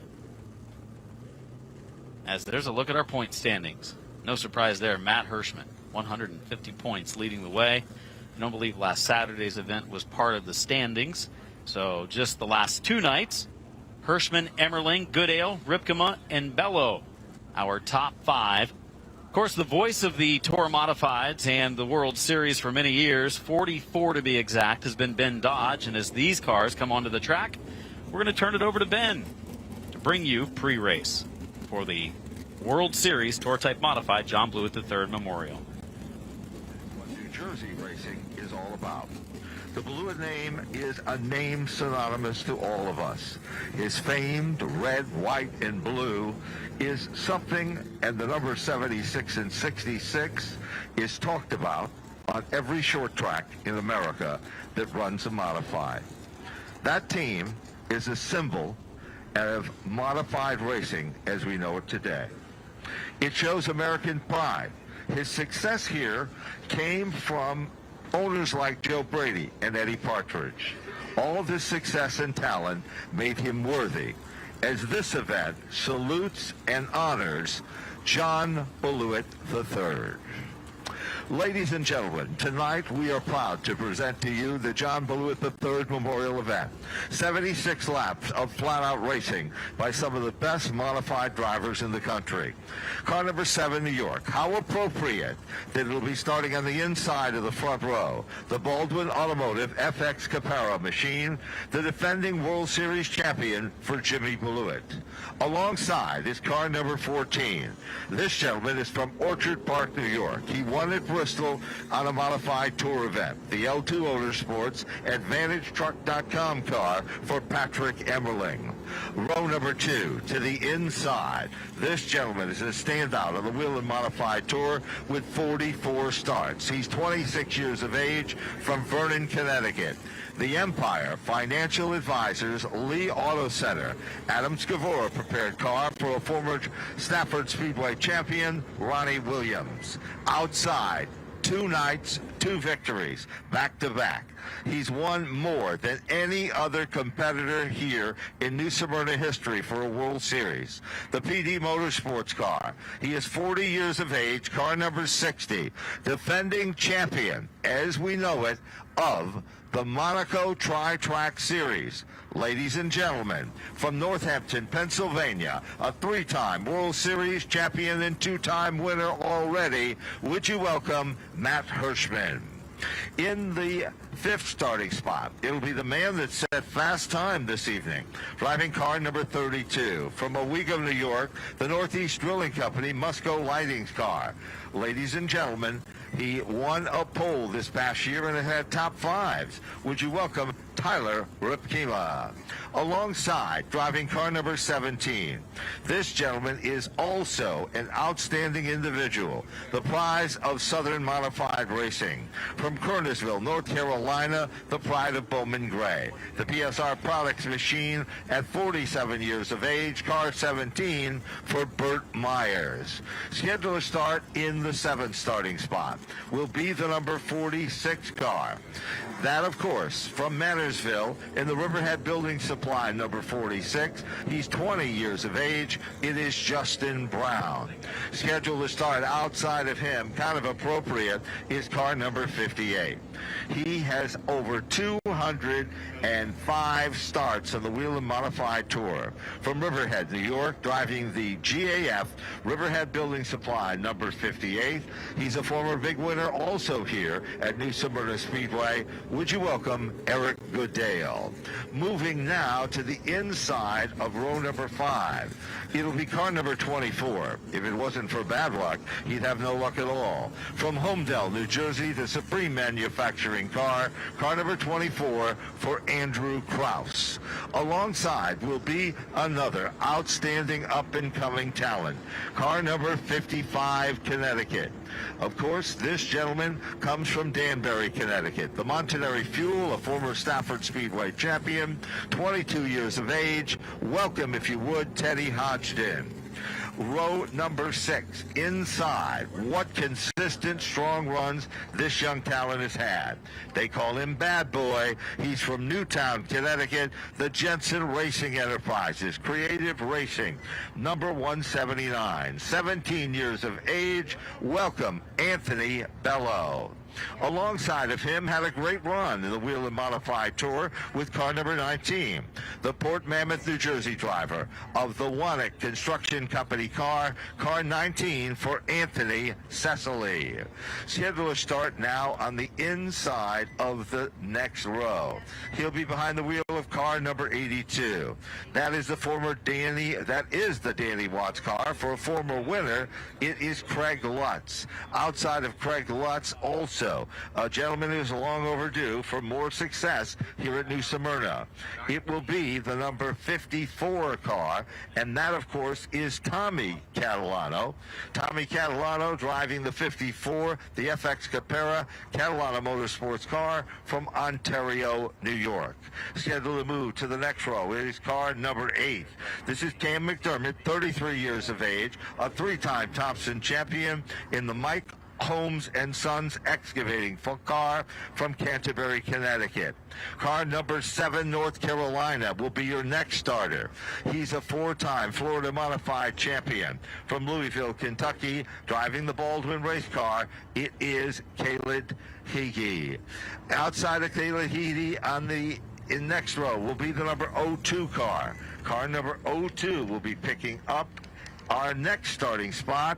That's Joey Coulter from Miami Spring, Florida, the Air Shock Rum Runners racing car. He's a former standout in truck racing as well.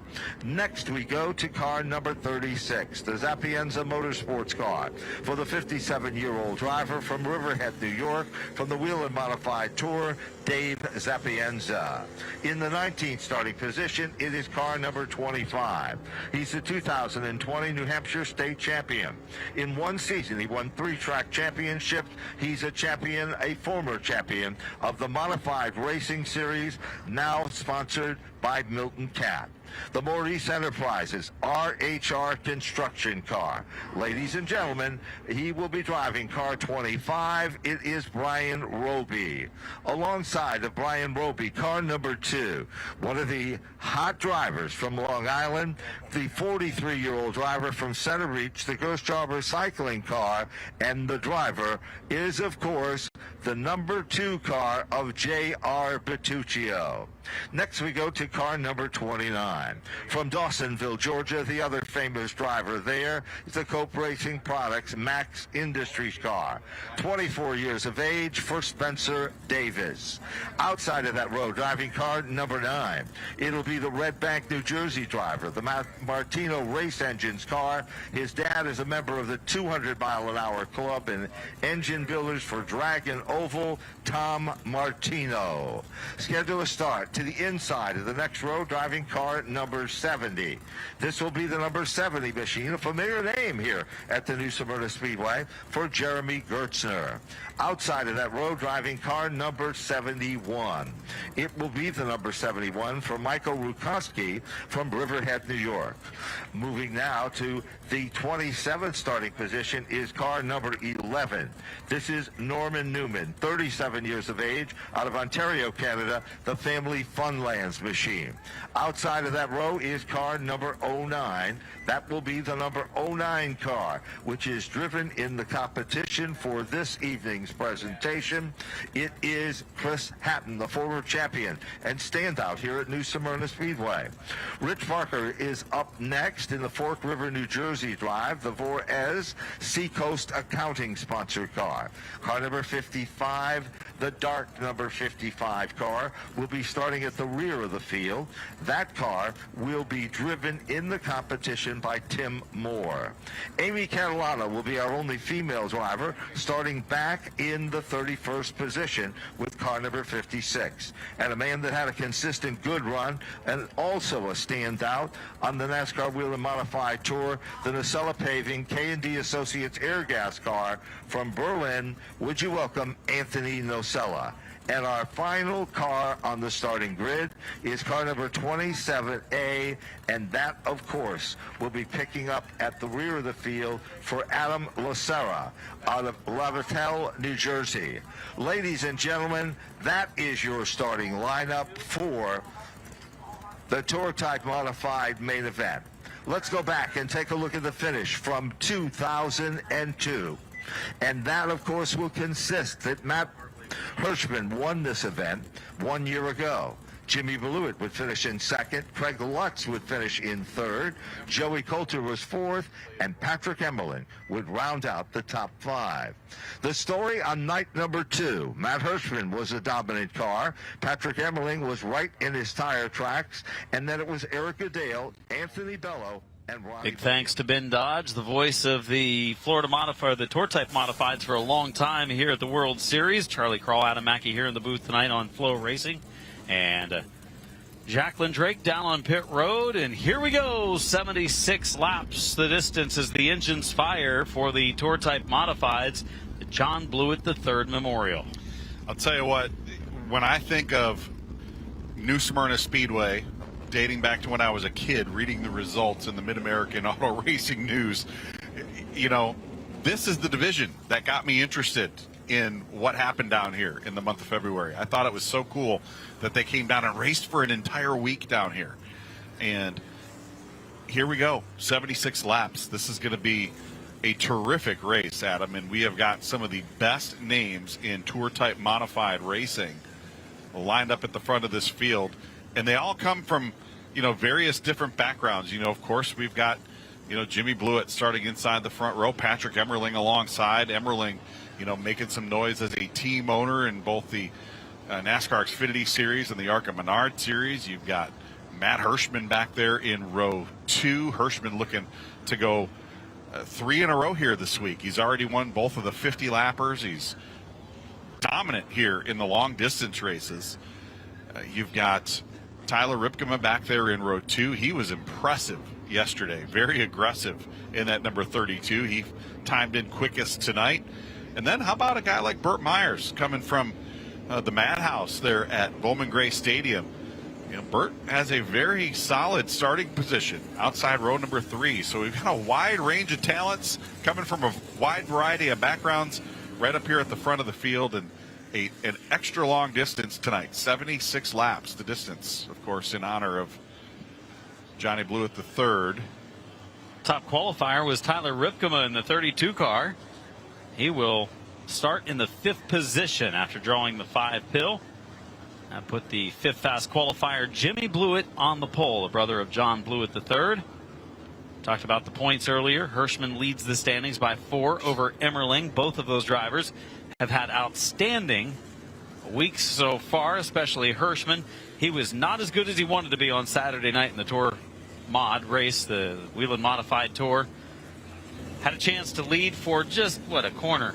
And that's all that he was out front. Even though if he came across the line leading an official lap that night, as the lead was taken right back away. But those 2 nights since then, 50-lap feature events, domination for the 60 car of Matt Hirschman. And he has not wasted any time at all going to the front. Normally you think with Hirschman, he's methodical. He takes his time. He kind of analyzes the situation and lets it come to him. No, not at all. He has gone and taken it to these guys this week. He has not wasted any time. It'll be interesting to see how he does it tonight with 26 extra laps tacked onto that race distance tonight. Will he be a little more patient, or will we see that aggressive Matt Hirschman that we've seen the last couple of nights? Getting a little more heat in the tires here for a few laps before they turn them loose. Emmerling in the 14 car this year, driver from New York, has finished 2nd in both of the races that count toward the standings these last 2 nights, Monday and Tuesday events. Can he do one better tonight?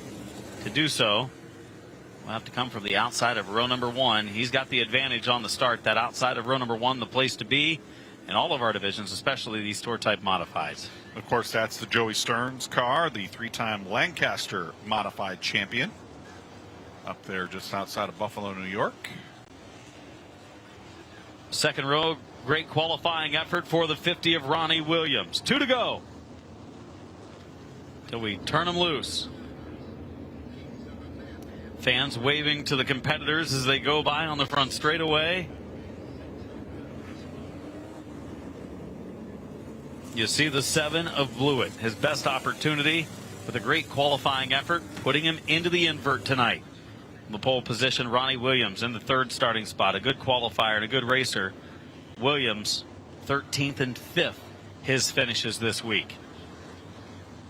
Ripkema, the top qualifier. What an impressive run in the single car qualifying effort this afternoon. He's been good in the races, 4th and 6th, his finishes this week. But now he's got the car. We know it's quick on short runs. Can he match that for 76 full laps as we get the 1 to go? Lights out on the pace car. 1 to go from Ralph Moore on top the flag stand. Jimmy Blewett and Patrick Emmerling on the front row. Ronnie Williams with a great qualifying effort tonight in the number 50. He's alongside Matt Hirschman in row number 2. Burt Myers and Tyler Ripkema back in row 3. Justin Brown, Eric Goodale, Teddy Hodgson, and Andrew Kraus, your top 10 starters as the field files through turns 1 and 2. Lights out on the pace car. He will pull it down onto pit road. Jimmy Blewett and Patrick Emmerling will bring him to green for 76 laps of tour-type modified action. Adam, we are about to go green flag racing. Green flag up, hammer down. It is time to rock, roll, and rumble here at New Smyrna. Blewett into turn number 1 with the advantage. Williams trying to come along. Wasn't a good start in the outside lane for the 14 of Emmerling, but this one not quite as much of a sprint as normal. They have time to be patient side by side for the runner-up spot. It is Emmerling now starting to take advantage in that second groove. A close call back there for Lutz in the 82. Got turned sideways. He was able to correct and go in the right direction. Lutz made a nice move there to avoid a car that he thought was going to bounce off the outside wall. There's Ronnie Williams in the 50 looking really racy here in the early going. He's going to try to take second from Emmerling as we're stacked up. Look at Kraus off the outside wall. No, that's the 19. Anthony Cecily bouncing off the outside wall right at the start-finish line. Continues on. They've got the protection on the right side with the bars, so a lot of times that keeps their wheels from getting up into the wall, protects them a little bit more than maybe even a late model, because all they've got is the fenders as up front. Blewett leads, but here comes Williams. Williams for the number 1 spot, and I'm watching Hirschman in the 60. He's in no hurry right now. When does that take place tonight? We used to see in these long-distance affairs, right around halfway or a little after, here comes Hirschman all of a sudden, and right now he's lost a spot or 2. Hirschman started outside row 2. He's back to the 5th position right now as Tyler Ripkema, our fast qualifier tonight on the charge. He's going to throw a Nerf bar to Patrick Emmerling down in turns 3 and 4. Ripkema racing for 3rd. Ripkema, fast qualifier to the inside of outside front row starter Patrick Emmerling. Williams looks extremely strong. He goes for the lead. Bonsai move into turn number 3, and into the number 1 spot goes Ronnie Williams. Ripkema trying to follow him through, but Blewett slammed the door shut through the center of 3 and 4 right there. Ripkema still committing to the bottom side of the racetrack. Can he pull alongside? No, he's going to now face a challenge from Emmerling to the outside. Good side-by-side battle for 3rd. Hirschman has moved from the top of the racetrack to the bottom. He's trying to make it 3 wide for 3rd as they race down the front stretch. Ripkema on the inside lane along with Hirschman. They try to move to the front via that inside groove. We've got a spinner. It's Brian Roby. Roby in the 25 has gone around in turns 1 and 2. Brings out the yellow with 69 laps to go, 7 laps down. So Roby, the first yellow flag of the race, and we had some great racing going on in our top 6 spots.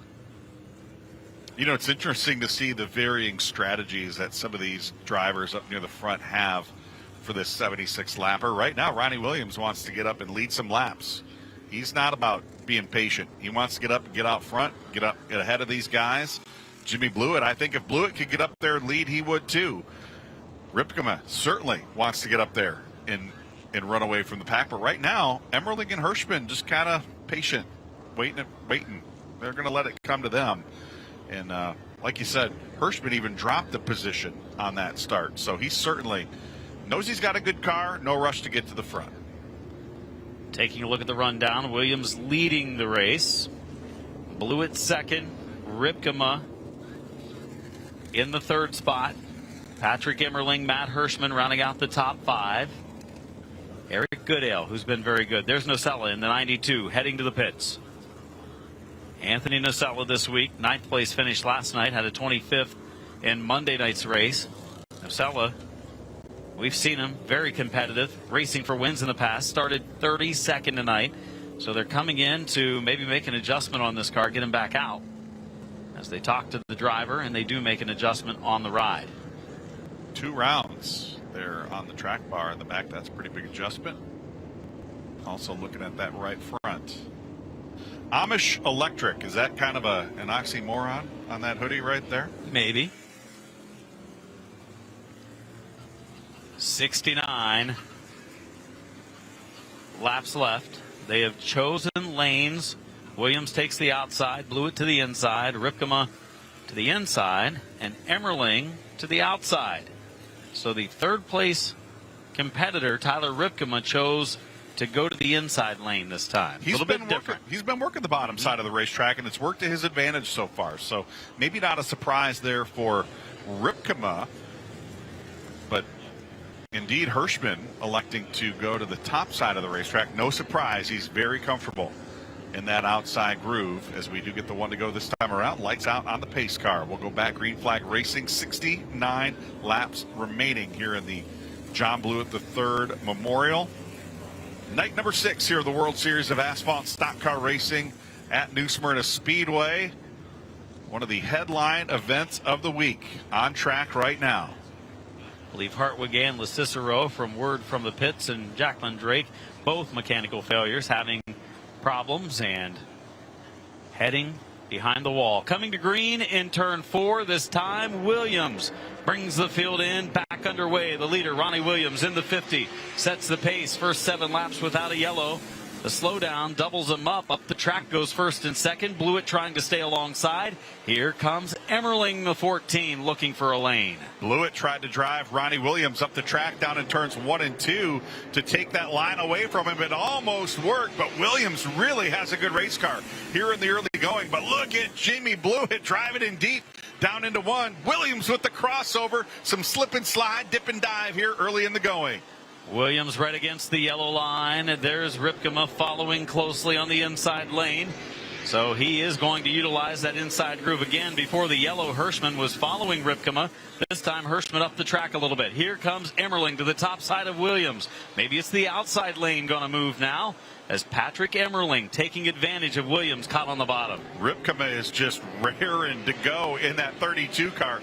He almost looked like he was going to make it 3 wide down the backstretch. He really wants to get up past these two and see if he can challenge Blewett for the lead. Ripkema's got a good race car. He needs to kind of cool his jets and patiently work his way up there. But right now, front 5 falling into single file order. 66 laps remain. Make it 65 that time around. Side by side the action. Here comes Hirschman. What a run off of turn number 2, like a cannon. Shot out of it in that second corner and quickly takes the spot away from top qualifier Tyler Ripkema. And you can move Hirschman up into the 4th spot. And Eric Goodale trying to follow Hirschman through. Ripkema, our quick qualifier tonight, going to give up a couple of positions. And now he's got a battle behind him as well. Burt Myers, Andrew Krause, Anthony Cecily going at it. Good racing in and among the top 10 cars here. Krause on the inside lane. Myers running the outside. We see the 17 of Myers. He started this race in 6th.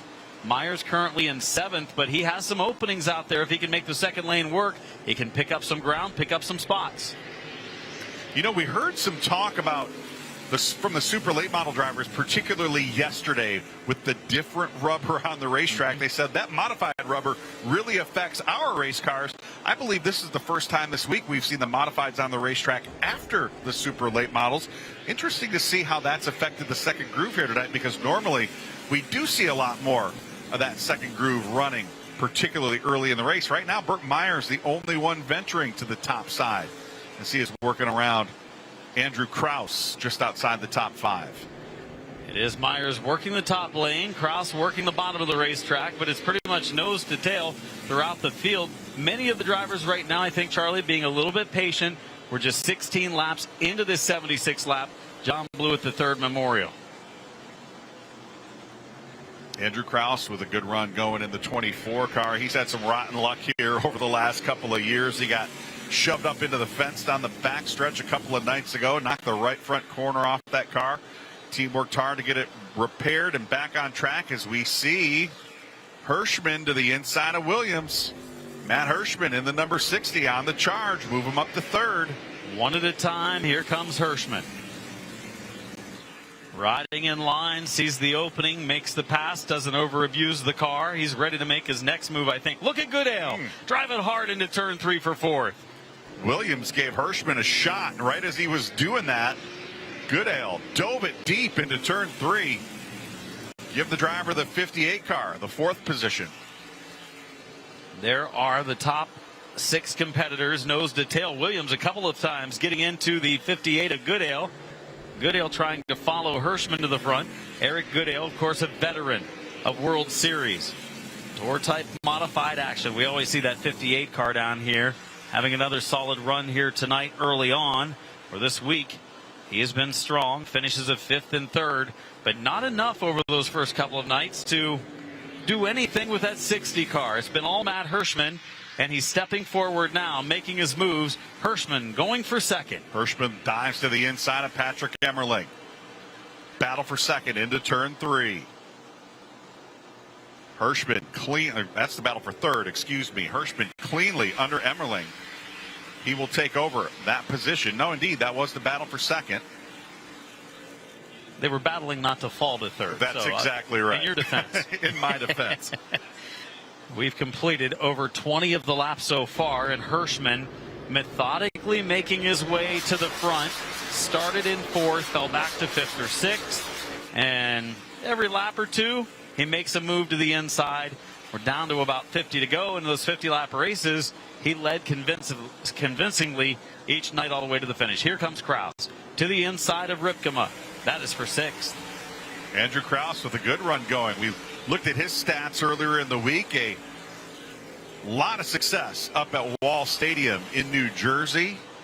4-time runner-up in the famed Turkey Derby over the years. And I said, yeah, that is a pretty impressive stat. Of course, he would like to be a 4-time winner of the Turkey Derby. But right now, Andrew Kraus with a good run going 6th as we come to complete lap 26, 50 laps remaining this time around.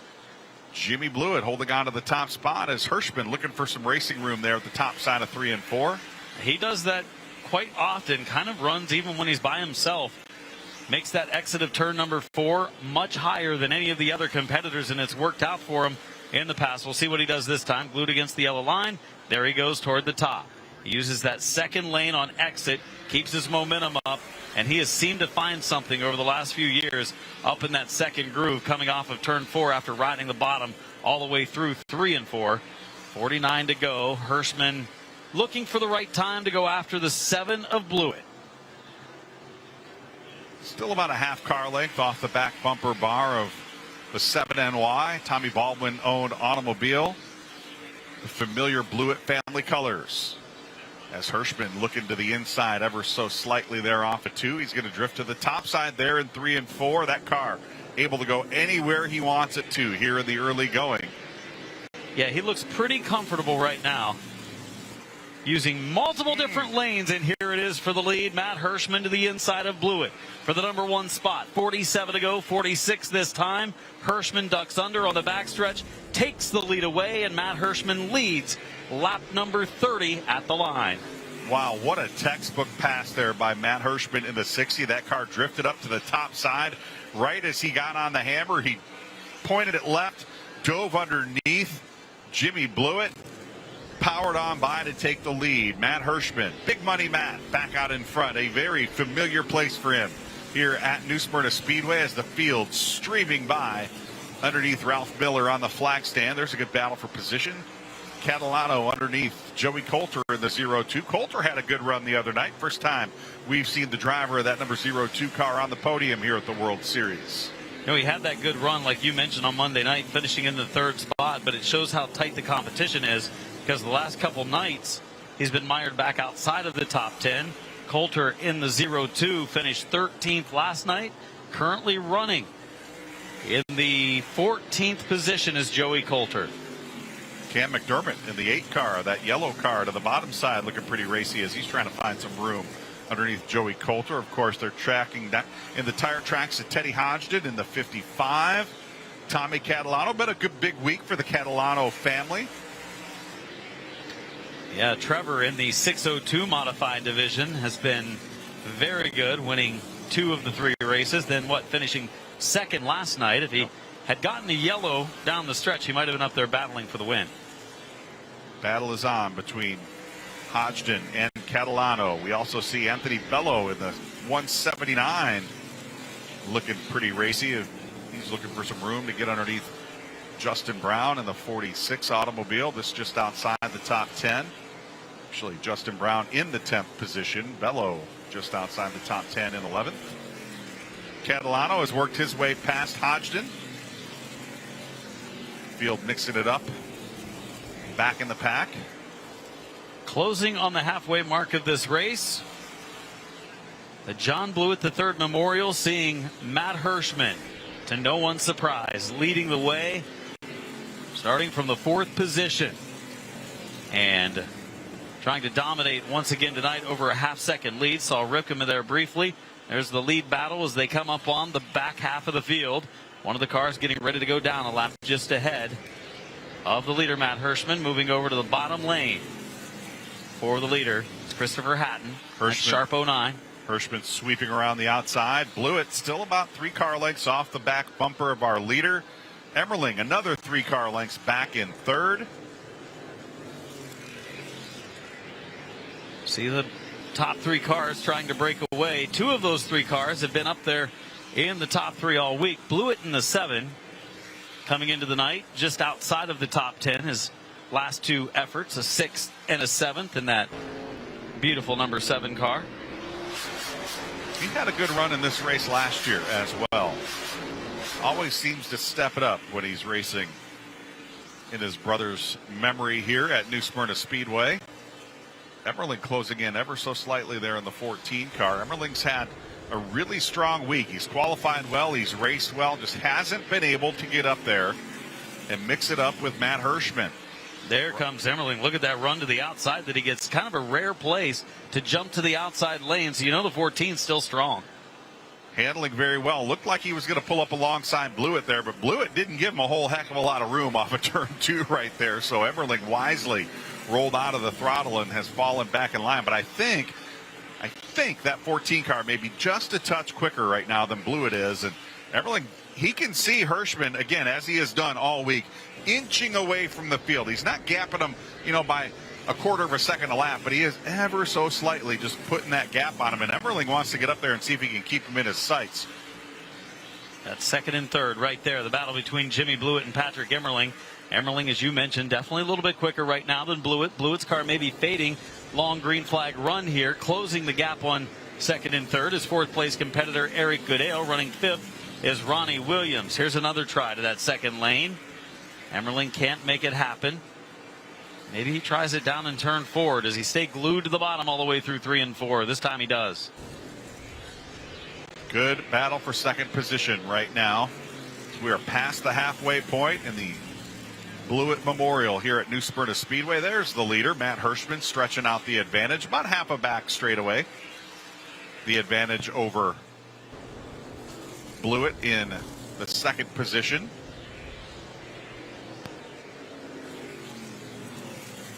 Again, working their way through some slower traffic. Emmerling still following in the tire tracks of the number 7 of Blewett.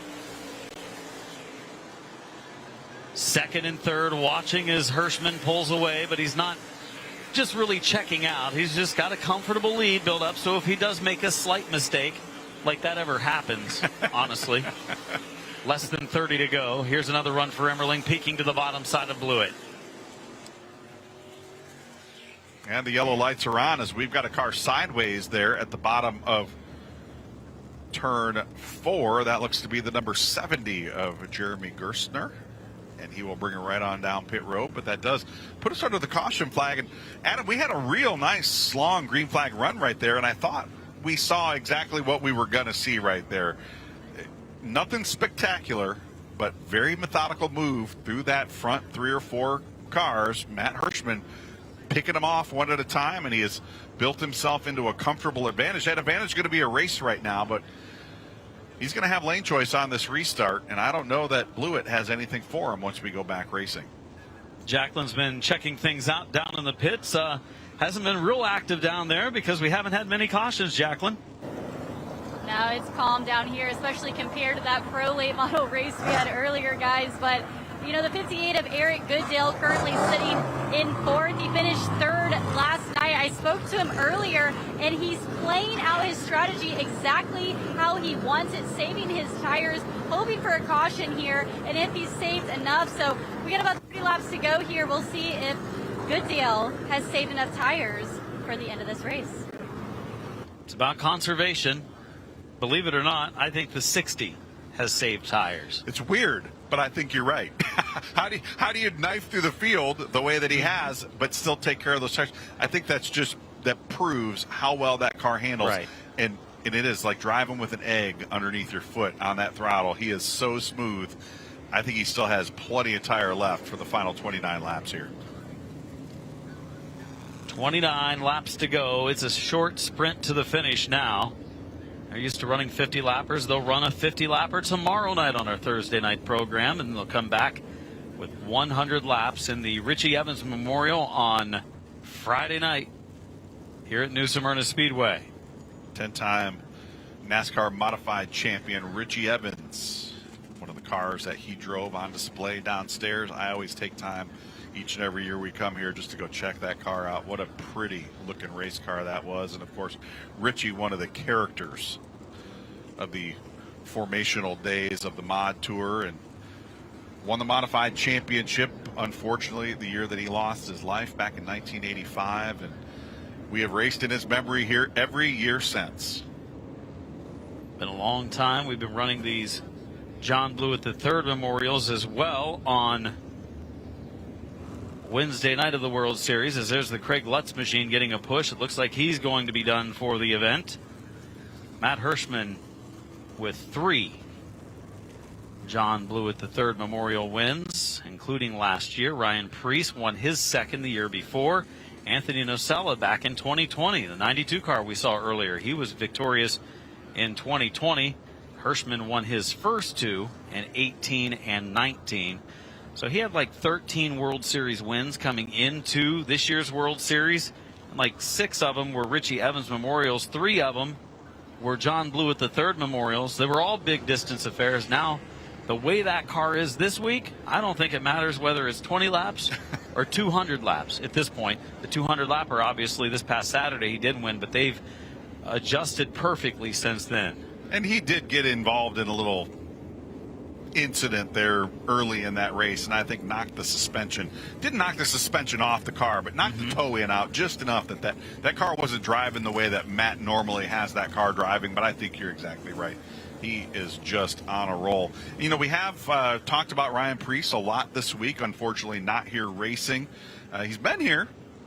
Says, I'd love to get in the car, man. Everyone here has offered me a chance to get in their car, and I'd love to do it. But he's got all of his focus on going to Victory Lane over at the big track on Sunday. I think they meant you could get in and they would take some photos of you inside the car, or they wanted to be entertained by watching your taller stature, bigger stature, get down into the driver's It would be hard. It'd be like trying to squeeze me in one of those. But yeah, we wish him nothing but the best as he goes for his first Daytona 500 win on Sunday.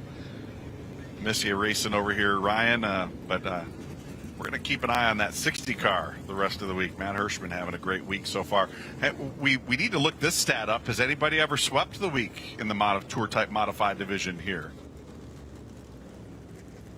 Some of the spotters reporting there may be some debris on the track, so that's why they're sending the buggy out to check and make sure that the track is clean.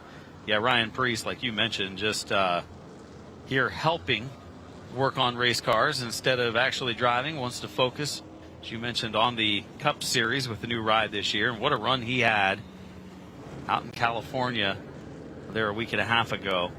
Looked like he was on his way to victory before mechanical woes started to creep up. Tough break, tough way to end your threat for the win. And I know it might not be the same type of race that it was back in the day when it was a short sprint over at Daytona International Speedway, but a win in the Clash still huge for any young driver. And I think that would have really started Preece's season off on the right foot. But I think he'll get it. I think he'll have a pretty good run over at DIS on Sunday. Qualifying going on over at the big track tonight. We got the duels coming up.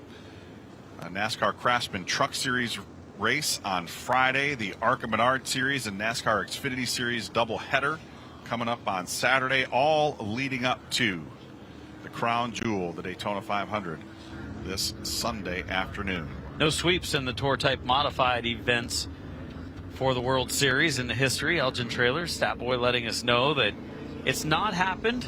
Yeah. It could happen this week with Hirschman, even though he didn't win on Saturday. That wasn't really part. Wasn't a World Series race. Correct. Correct. It was during the World Series, but it wasn't toward the week-long points. Now, conversely, yesterday's ASA Southern Super Series race was a World Series race, but that, like you said, that Mod Tour race on Saturday night did not count for points here in the World Series, so Hirschman still has a chance to sweep the week. 46 of Justin Brown reportedly ran over the arrow on the front straightaway, and that will result in a penalty where he goes to the back of the field for not choosing his lane. So we get the 1 to go signal. Next time around, field will come back to green. 29 laps from the finish. The John Blewett III Memorial. Leading the way is Matt Hirschman. Jimmy Blewett on the inside lane. Hirschman has chosen the outside, as would be expected. Goodale, this is a chance for him in the 58 to make his run at the lead. Did he save enough to go after it, step it up over the final 29 laps? And Emmerling, he's had a fast car all week long. Goodale, I believe, is also a former winner of the Blewett Memorial over the past couple of years. Thought I saw his name on that list. Pace car with the lights off, pulling down onto pit road as we get ready to go back racing with 29 laps to go. Hirschman's on the hammer on a 4. Great restart by Patrick Emmerling in the 14. He's going to pull alongside and take second for Blewett into turn 1. Ronnie Williams wants to do so as well, and this hurts Goodale in the 58 as well as the 24 of Kraus. Outside lane was definitely the place to be here. Leading the way, 28 laps to go. It's Hirschman leading. Catalano shuffled out of the groove. Look out back in the field. 3 wide. He's able to get in, but he checks up a number of drivers behind him as we watch Myers now fighting to the outside of Goodale. Burt Myers with a great restart in that black 17 car. Multiple-time champion at the Manhouse. He's not afraid to throw a Nerf bar or use the chrome horn to work his way through traffic. And right now he's putting some pressure on Goodale. That battle for 5th. There's the battle for 3rd. Ronnie Williams to the inside of Blewett. Blewett's going to hold him off. Williams falls back into 4th. The same time, Hirschman again starting to pull away. Nearly a half-second advantage over Emmerling the last time, and it is now. He added a 10th to his lead that lap. He'll get out probably to a, 15 car length advantage or so, and then maybe just ride a little bit.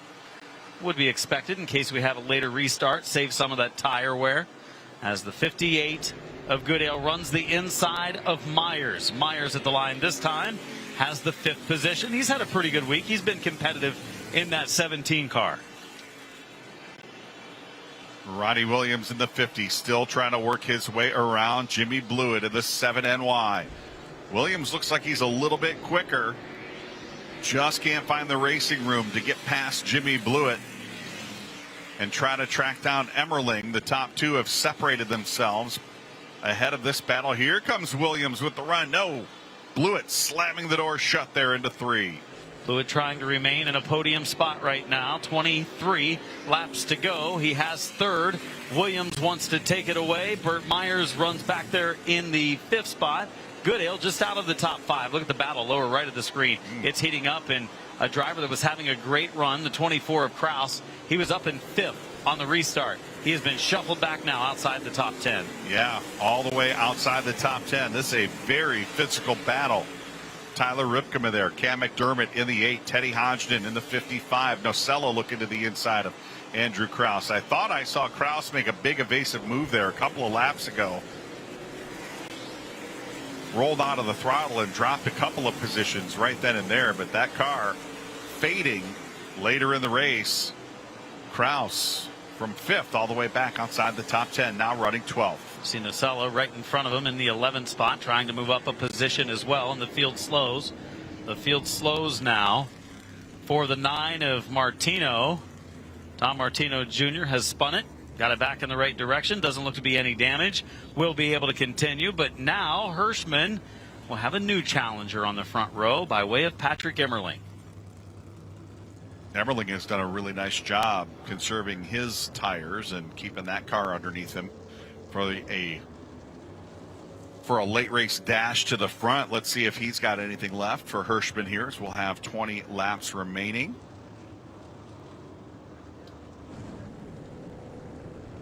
Night number 6, Adam, 2/3 of the way home. Some big races yet to come here throughout the rest of the week. We do. It's basically a special event every night here at the World Series. Tomorrow night, Florida Modifieds, their special of the week, 75 laps. Pro late model, 35 lap feature. 602 mods at 66 laps. And then tour type modifieds and super late models also on the schedule for tomorrow evening. Ben Rhodes there in the gray hoodie with the Thor Sport hat on. Of course, Ben, a former NASCAR Craftsman Truck Series champion. His crew chief, Rich Lucius, saw him here earlier tonight as well. Richie hanging out with some of his friends from the Akron area. Matter of fact, he's hanging out with Paul Miller. You remember Paul from Absolutely. the Barberton area. I'm also spending some time with my buddy Kevin Culver down there as well. So good to see Richie. Richie going to be crew chiefing for Haley Deegan here in 2023. Definitely had some success with Rhodes, winning a championship, coming close again last year. And now trying to bring on a new competitor and do much the same. 18 laps to go in this 76 lap event. Matt Hirschman to try to hold off Patrick Emmerling. He's been able to do it this week, that's for sure. But the 14 has been good. Can Emmerling be just a little bit better? Second place his last 2 nights. Looks for the win tonight.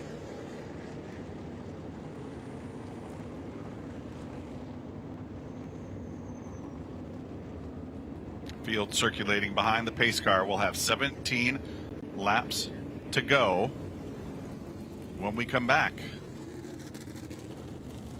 You're watching the Johnny Blewett Memorial 76 here live on Flow Racing.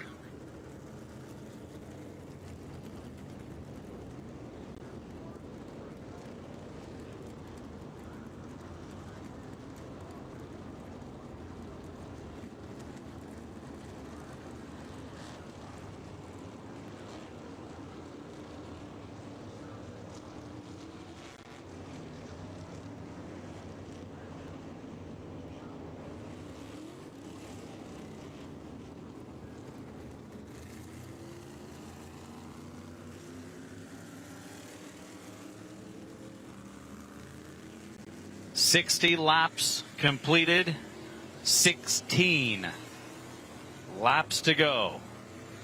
The field is realigned. Hirschman again chooses the outside. Emmerling takes the inside. Very well could be our last restart. And if it is, if you're the 14 and you go into turn 1 and you happen to be lucky enough to be beside him, do you use up a little more ground than you might normally do heading into that first corner and go up into the second 2.5 lanes and try to take Hirschman's momentum away by making him run up in the 4th groove? There's always the line of thought that says the turn begins when the guy on the inside decides that turn begins. We'll see if Patrick Emmerling decides to bring that theory to life here on this restart. We'll have 15 laps to go when we go back racing. 60, actually we'll have 16 laps to go. 60 laps in the books, 16 laps remaining. Pace car pulling away from the field. Still a large field of contenders on the raceway as they come back to green. Goes back to officially lap 58 on our timing and scoring. Now 57 as they work on timing and scoring. Coming to the green, back underway at New Smyrna. Emmerling going wheel to wheel with Hirschman, and indeed he does. He drives him up the racetrack. Patrick Emmerling decided when turn 1 started, he's going to jump to the lead. Blewett to second. Hirschman back to 4th. Hirschman's got a car. He could get up there and take it back. And if he gets there, he's not going to be real happy. A yellow comes out, and that's going to save Hirschman in the 60. For the 70 car of Gerstner on the back straightaway. Wow. That is a huge, huge break for Matt Hirschman. Wow. We talked about it right before we went back, and he is delivering a message to Patrick Emmerling right now. Not happy. We talked about it on that restart. The turn will start when Emmerling decides it starts. He drove him up the racetrack.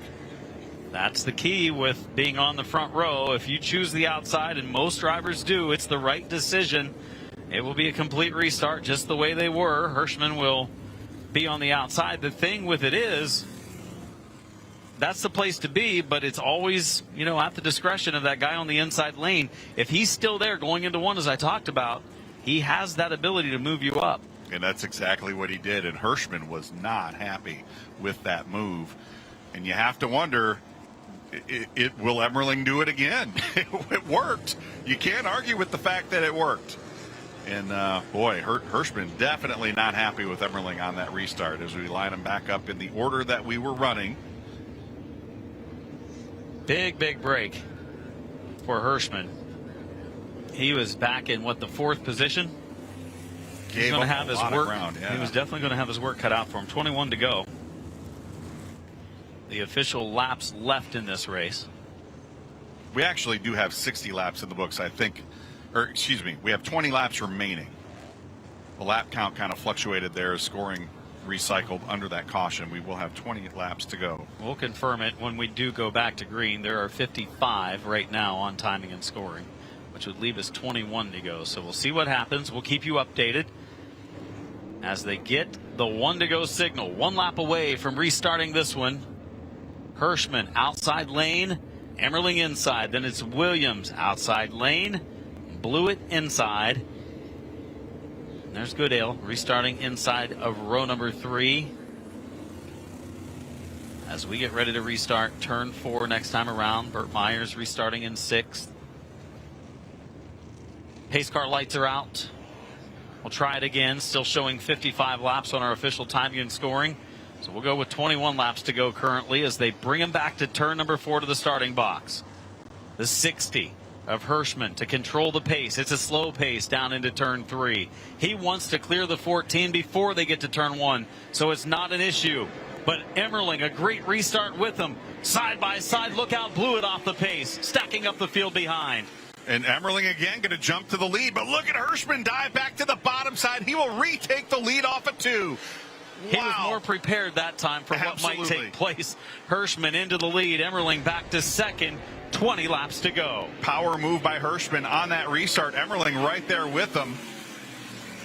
No doubt at all what was going to happen on that restart. We knew that Emmerling was going to drive him hard, and that's what he did. But Hirschman had planned for it that time. He turned it hard left, retook the lead, and now he's going to try to set sail one more time. 19 laps to go that time by. And Jimmy Blewett, you could see it there, has pulled on to pit road. He is retiring from the race after competing up in the top 3 for much of it. There's Nacella in the 92, and there's Blewett's number 7 heading to the pits.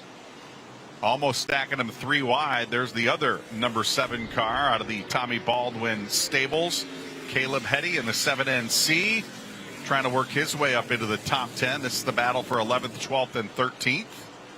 Kraus peeking to the high side of the 179 of Anthony Bello. Now they all single out. McCarthy there in the 20, following closely.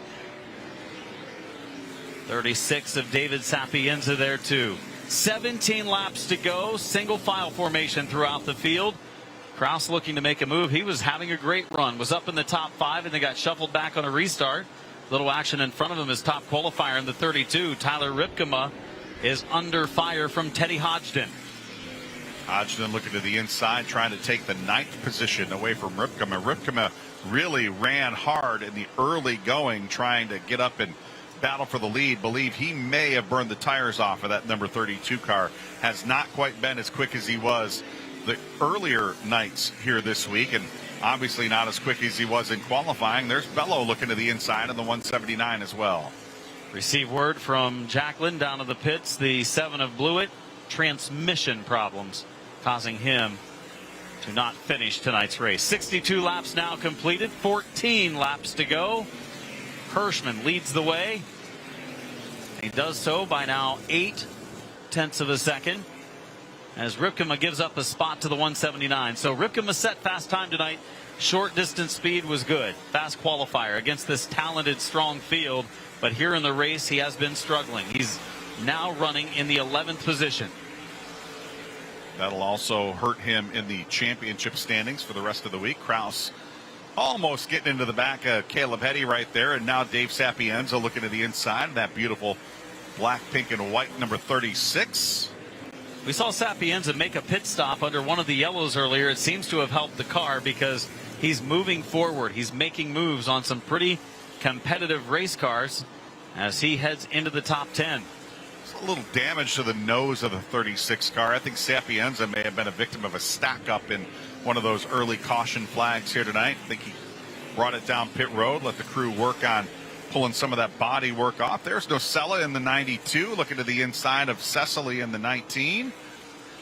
This is a battle up inside the top 5. Battle for the 5th position, as a matter of fact. Move Nocella in the 92 up to 5th. We saw him on pit road earlier tonight. Going to be 9 laps to go the next time they cross. There is the 14 of Emmerling, followed by the 50 car of Williams. They're second and third, but they have found themselves in a pretty big gap behind the leader, Matt Hirschman. Hirschman's lead is now nearing 1.5 seconds. I don't believe he's saving any tires now. He is checking out from the field. He catches some traffic. It will be very little over the next 8 laps. Definitely go time, whether you're in the lead or in second. There's the battle outside the top 10 right now. Caleb Hetty in 11th. There's the battle for 12th. Sapienza to the inside of Tyler Ripkema. Ripkema up the racetrack. He's going to give up that spot. Now he's going to feel some heat from Andrew Krause.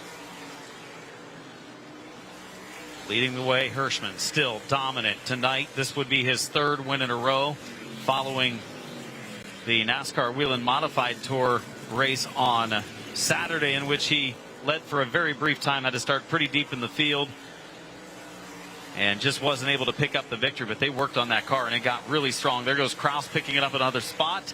32 of Ripkema falling back as he continues to struggle in the late going of this John Blewett III Memorial. 5 to go for Matt Hirschman. Think about, had qualifying not been shortened by rain on Saturday night, Hirschman started a little bit closer to the front rather than deeper in the field, how different his week would have been. But in any case, it has been a dominant performance the last 2 nights, a dominant performance tonight. Hirschman across the stripe to complete lap 72, 4 more times around for big money, Matt Hirschman. Flawless this final 3 nights that we have run. We've got 2 more left after tonight, a 50 and a 100. And he's the odds-on favorite with what we are seeing from the 60 car. The bad break for Patrick Emmerling, even though he took the 60 up to the 3rd lane, he took the lead and pushed Hirschman back to 4th on that one restart, and then the yellow came out for a car on the backstretch. It was that 70 car of Gerstner. Here comes Hirschman to the outside lane, 2 to go. Couple of cars directly in front. That's the 45 car, Brent Meservy, along with the number 9. That's slowing him down ever so slightly, but not going to give up a whole lot of ground to Patrick Emmerling as we come to the white flag. Ralph Miller signifying one more time around for Matt Hirschman, cleanly into turns 1 and 2. Hirschman so dominant. Down into turn 3. He's won 3 of these races. The John Blewett III Memorial. Make it 4 races in this outstanding event. Dominant tonight at the World Series. Hirschman followed by Emmerling, Ronnie Williams, Anthony Nocella. Burt Myers takes 5th. Anthony Cecily, strong run in the 6th spot. Cam McDermott, 7th. Eric Goodale, Anthony Bello, Teddy Hodgson in the top 10. See some different names up in the top 10. That's good for those guys. But this one right here, the 60 of Matt Hirschman, gets it done as we take a look at the pass for the win. The outside lane. Watch this move as Emmerling goes into turn number 1, side by side. He takes the lead. We think, oh, Hirschman's going to have his work cut out for him, right? Nope. He able to pull off the crossover, duck underneath, and just like that, in turn number 2, Hirschman makes the winning move of the race. It's interesting because Emmerling drove it in a little harder, but look at Hirschman just kind of rolls out of the throttle, lets Emmerling drift up the racetrack. Hirschman gets back on the gas, turns left, dives underneath, and drives on to victory. His 3rd consecutive win here this week and 4th in the Blewett Memorial 76. What a run for Matt Hirschman. continues to impress year after year at the World Series. Hirschman had 13 wins coming into the week, now make it 16. He won the championship of the World Series in 18, 20, and 21. He's won 6 of the Richie Evans Memorials. That's coming up Friday night right here. Expect a big crowd and an outstanding event for the Tour Type Modifieds as the Northampton, Pennsylvania driver gets ready to climb out and celebrate, and he'll do so with Jacqueline Drake. Matt Hirschman's going to apply that Flow Racing hat, and speaking of victories, he's on the all-time World Series win list, trying to break that tie with Tom Baldwin. He's going to exit out of that 60. Hoosier Racing Tire going to come over and give him congratulations, and the Hoosier necktie, which Matt Hirschman, he's got plenty of those back home.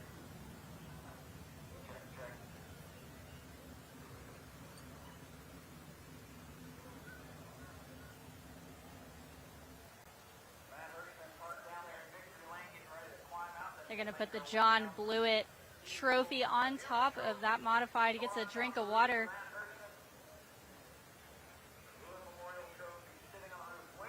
And Matt Hirschman, your modified feature event winner.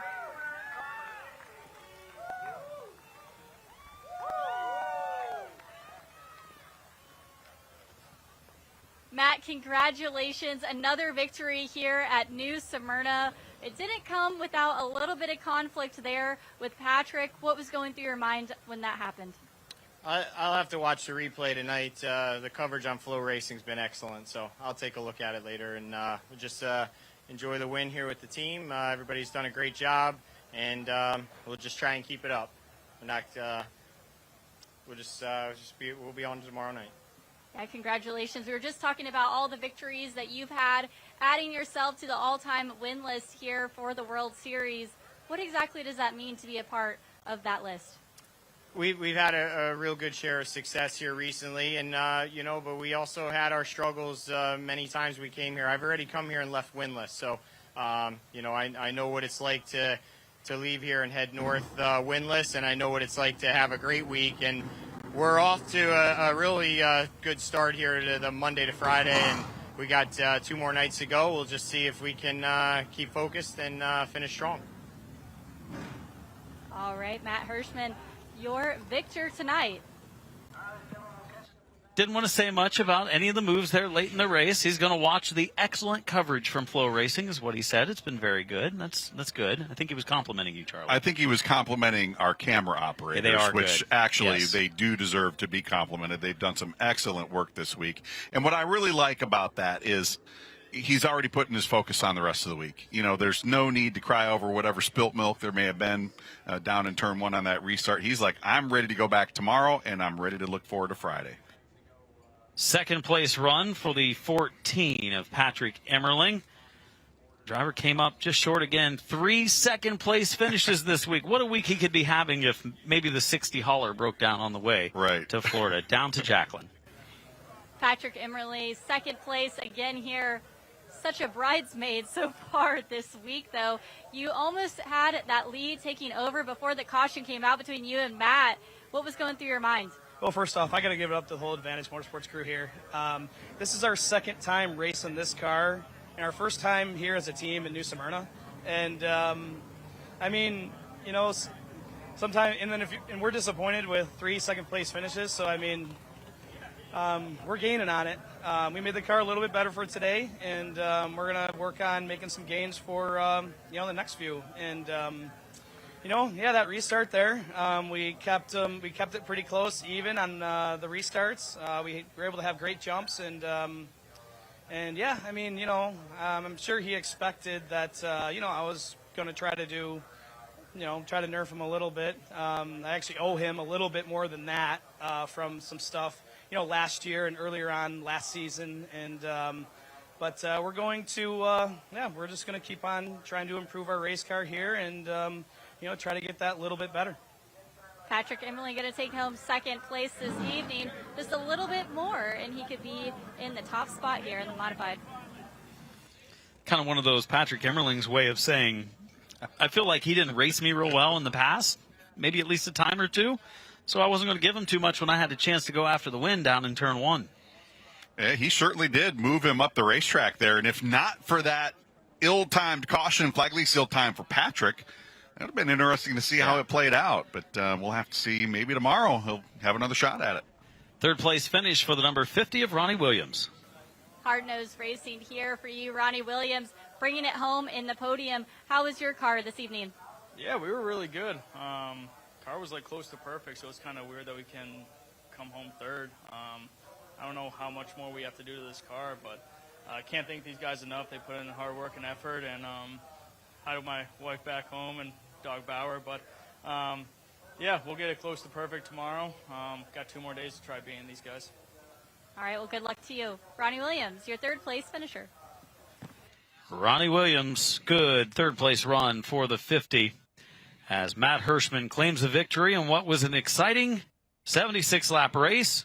Matt Hirschman kind of dominated at the front, but he had some battles to work with. Started from the 4th position, methodically taking his way to the front. So we take a look at the highlights. Definitely had to take some time to work his way there. Look at that car bouncing off the outside wall. Anthony Cecily, there's the battle for the lead. Ronnie Williams getting up to the front for a little while.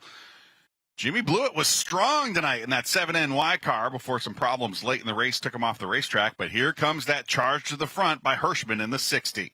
Every couple of laps here, getting close to the halfway point, he was picking up a position, and he picked up second. Here's the battle with Blewett, side by side for the lead. And there he was, taking it away the first time. There's Ronnie Williams. Good run for the 50 car, side by side with Blewett there. Blewett started to fade back a little bit. Look at this restart, driving him way up the racetrack. Emmerling had the lead. He thought he was going to be able to drive off to the feature win there, but at caution, and we're going to do it all over again. And again, he drives it down in deep, but Hirschman rolls out of the gas, gets back on the hammer, turns it hard left, and on back to the lead. There's the transmission issue coming up for the 7 of Blewett. And there's the 60 of Hirschman coming across the line under Ralph Miller's checker to bring home his 4th John Blewett III Memorial victory. There's the team celebrating in Victory Lane. A Thursday night of action coming up tomorrow, 7:30. Join us here at the racetrack or join us on Flow Racing for all the coverage. For Jacqueline Drake down to the pits and Charlie Crawl alongside, I'm Adam Mackey saying so long from New Smyrna.